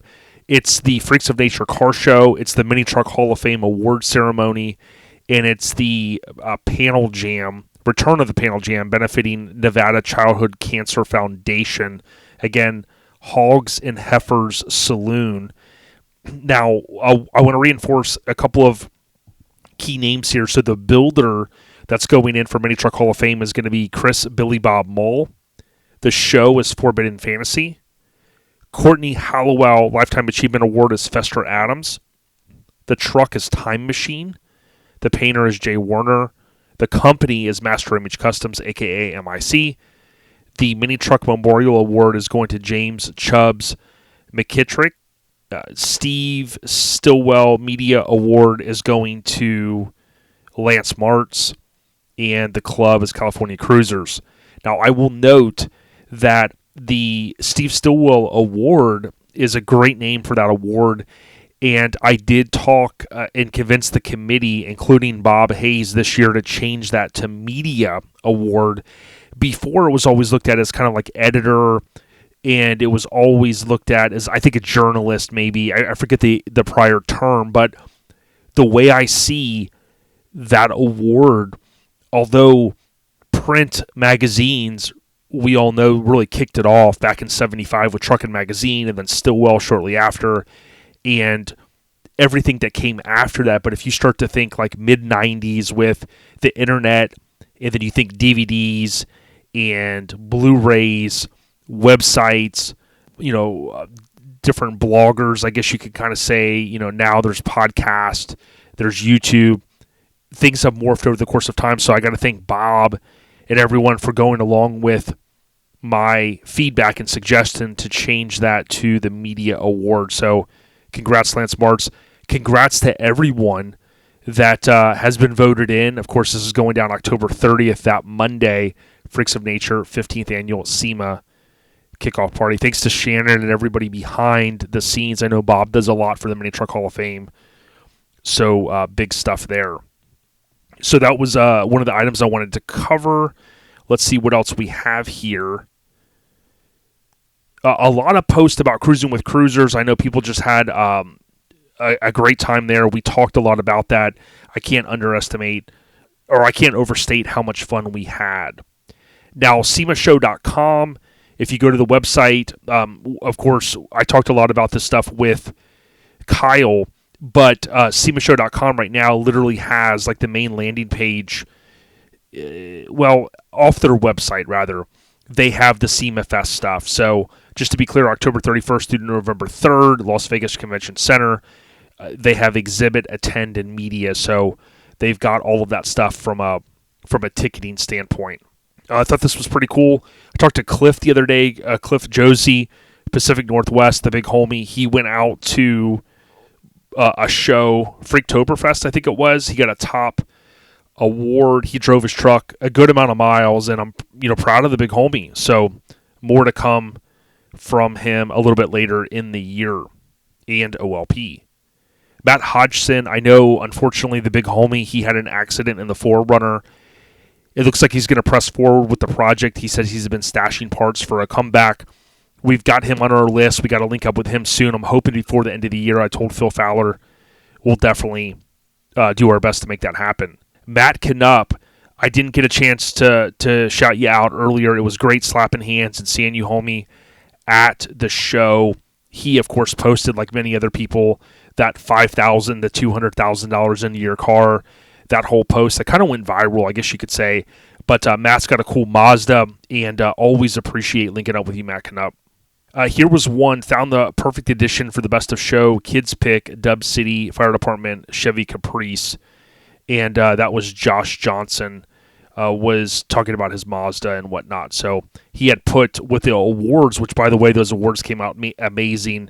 We didn't get a chance to talk about that, Cruising with Cruisers, those best of show, and all of the awards came out awesome. But they, I think, had a nice pedestal that would work, and that makes it super simple to kind of house those, if you will, where you want or store them. Now, this was a late-breaking one. I just saw this today. Robert Arkwright, I believe it was his son, Bobby Arkwright, he had gotten in an accident in the Mighty Max, and I think he said the truck is totaled.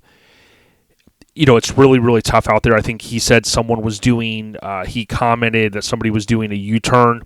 He said he's okay.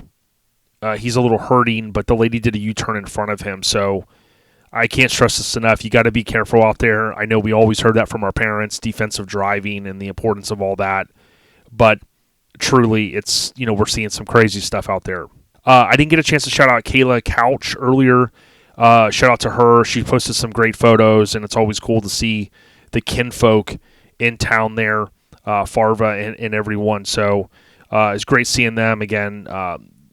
We're looking forward to if I can make it next year to Cruising with Cruisers. You know, I got to work all that out because Smut Fest is fastly approaching. I got to get all the details kind of worked out here. You know what I mean? But Randy, and I know a lot of the NC kinfolk, they're basically committed, I think, to go. They want to keep going, and I do too. So it was pretty cool. I did have one more I had posted, Johnny Garage Johnson, or that I had saved. One thing I've noticed in the past 25 years of working on garage doors, most people have a couple grand worth of junk in their garage while the 40 grand car sits outside. He says priority. So kind of funny. Just like, you know, why do we drive on parkways and park on driveways? Like, I never understood that. So it's one of those things. The scene update is brought to you by Garage Gear Clothing. I'm sure I missed some things this week, but I'll cover them next episode. Make sure you hit garagegearclothing.com. They're good people. They also have free shipping. I think the orders are 100 or more. And just think the holidays are coming up. So spend some time, spend some money with the big homies at Garage Gear Clothing. Okay, next I got the show updates. And I've been covering a lot of these. If you go to ourlifestylepodcast.com, you can click on the official OLP show calendar. And by doing that, you will see all of these shows that I've been covering. Now, as we get towards the fourth quarter, the end of the year, you can imagine, you know, the shows kind of start to slow down to a certain extent. Now, I think I had the dropped out show. I think maybe for some reason on my personal calendar, I had put that out there incorrectly. So I want to make sure I'm clear on that. And if you're a show promoter or you know of a show that I haven't added to our calendar, please message me. I would prefer if you could email me, ourlifestylepodcast@gmail.com.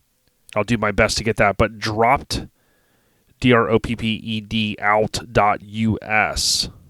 That's going to take you over to Peas Nuts site. And this is the dropped out by Phoenix Conversions, Knoxville, October 21st through the 22nd, 2023.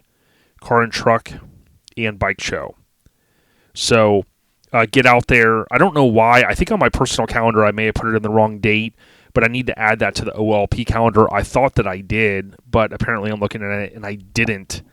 So dropped, DROPPED out 2023 on Instagram, Facebook, of course, for more information. This weekend in Tampa, there's a lot going on. There's the Lake Mirror Classic, which is kind of a concourse show. slash hot rod, not hot rod, classic car show that's out at Lake Mirror in Lakeland. I'm going to try to go to that because the GM Futureliner is going to be there. One of two that they kind of dub and market as being restored to original condition. It's free to spectate, and they've shut down participants for registration already. Last Resort is this weekend as well, so that's going down, of course, at Louisiana Oil and Gas Park. Many people, especially Floridians, are making the trek out there. Now, also on Saturday is Rides by the River. That's a monthly thing in Tampa, the third Saturday every month. Kind of like a Cars and Coffee, but I think better. And also Angie Ellis is having the mini truck cruise in this Saturday, October 21st, 7 to 10-ish at Portillo's in Tampa. So if you know anybody in this area and they want to get together, certainly there's a couple of opportunities there. Again, the Mini Truck Hall of Fame is Monday, October 30th. That's at Hogs and Heifers. And then SEMA is going to be the week of the 31st, right? Is that Tuesday going through that entire week, as you can imagine. Really, I always think of that first full week, end of October, beginning of November for SEMA. We're going to have the Daytona Turkey Run, also known as the Turkey Rod Run. That's going to be the 23rd, my born day, 24th of November as well, through that whole weekend. So that Thursday through Sunday is the Daytona Turkey Run. I believe it's Saturday night, the 25th, is going to be the Jimmy's Rod and Customs Open House. So we hope that you guys can make it out there. It's usually a big event. I know John does the cheeseburgers and does all that, so it's going to be fun. The grand finale, that's the 8th, 9th, and 10th. Of course, that's in Houma, Louisiana. Craig Rowley can provide you more information, including on Facebook. And then you have the Toy Drop Auto Show. This was a new ad. I know Tank and team, they are really kind of boots on the ground promoting this one. It's going to be at Lake Square Mall in Florida. I thought that was a little closer. I think it's about 2 hours for me in the greater Orlando area. So if the Floridians are listening, just know that's for a good cause. They didn't do it last year, but I think the previous year was at Desertland. And this year, of course, it's at Lake Square Mall. It's going to be an all-day event. I don't know what time it starts, but we'll certainly have more information coming to you soon. The show updates is brought to you by our kinfolk at Graphics Mafia, GRAPHIX, Mafia.com. Graphics with an X, Mafia.com. If you need stickers or light design work, get with Buddy. He will take care of you. Next, we got the podcast updates. Here's the only update for you. The topless Mazda. So we took Chris Andrews' truck. It's a beloved West Coast legend. And although it appeared on our River Run remix, it was stashed away under Skybody. And a lot of people said, hey, we love that Mazda. It's topless. It's timeless. And we went ahead and ran with it. We had a lot of pre-sales. The extra inventory that we ordered is going to be added to the site. And those are expected to ship in about 2 weeks. So bear with us, 2.5 weeks. We'll get those shipped out. You'll have those before Thanksgiving, it looks like, for sure. So thanks for all this continued support with OLP merchandise. Okay, next, Mike's not here, but I'm going to give you guys, we can't make this stuff up. Eastbound Get Down, FAQ. So I keep trying to get Mike and John to put my frequently asked questions on the website. I don't know why Mike's not doing it, but we got another question coming in here, and luckily enough, I asked Mike this the other day because it had came into the email box while we were driving back from Cruising with Cruisers. And the two questions I was going to pose to Mike so you guys could hear the answers. Number one, there was a guy that said, hey, can I walk around with nunchucks? He said, if he's around other people, he gets nervous and he just wants to be able to walk around, kind of like the Teenage Mutant Ninja Turtles, and do the nunchuck deals as he's walking. And Mike said, Mike really said, hey, we can't really have people walking around with deadly weapons, especially like a guy like Hank Norris. So I think that one's going to be a big no. We also had someone asking if Mike and John will contemplate ever bringing back the classes. So like mild, wild, I forget what the other one was, extreme or mild, wild, I don't know. somebody was saying, hey, can we have a customs with a K class and all that stuff? And I know Mike has always kind of said, listen, the mini truck scene is pretty morphed. We've kind of all morphed into, there's not a lot of shows with classes. Let's be honest. You show up and you got some weird car. You're one of one in the class. You get, number one trophy for that class. And then, I know people are like, yeah, I won number one, but did you really? If there's only one person in that class. So I don't think John and Mike are going to bring back the classes, but you guys should ask him. Tell him there's a high demand for it, because I know he loves hearing that from you guys. The Eastbound Get Down FAQ is brought to you by CNS Metalworks, the big homie Chris. If you need airbags, maybe universal air, components, you name it, it's CS-Metalworks with an S, CS-Metalworks.com. Also CNS Metalworks on Facebook, Instagram. You can send them a DM or give them a call. They're bagging all kinds of just awesome stuff, whether it be 59 Impalas, C10s, mini trucks. They do it all, CNS Metalworks. So I think that's it. I want to say that I'm missing something. And if I did, I apologize. I do this on my own free time. I love doing it. If I didn't, I would have stopped a long time ago, because believe me, it takes a lot of time, a lot of dedication just to put together the content. And I'm not here to bore you guys with that detail, but I'm here to just say thank you. Many of you come up to me at shows and say that you appreciate it. Some say I talk too quick. Some say I talk too slow. Some say more. Some say, hey, get up, ODB. You guys are over the hill. But no matter what, whether you love us or you hate us, we thank you for all of the comments, even the negative ones. But most importantly, for the good feedback to say, yo, why don't you do more of this? Why don't you do more of that? Chick, remix this, remix that. We definitely will do our best to make all of you guys happy, and the ladies. Take care. Stay on the rise. We probably won't hit you for a couple more weeks, right? With that being said, because next week is the 28th. That's going to be right before Halloween, so be safe out there. Play some Ghetto Boys. My mind was playing tricks on me. And I think we're going to hit you guys on the 3rd of November, which is crazy. So again, be safe, stay on the rise, and don't do anything Hank Norris would do. We got you. Peace.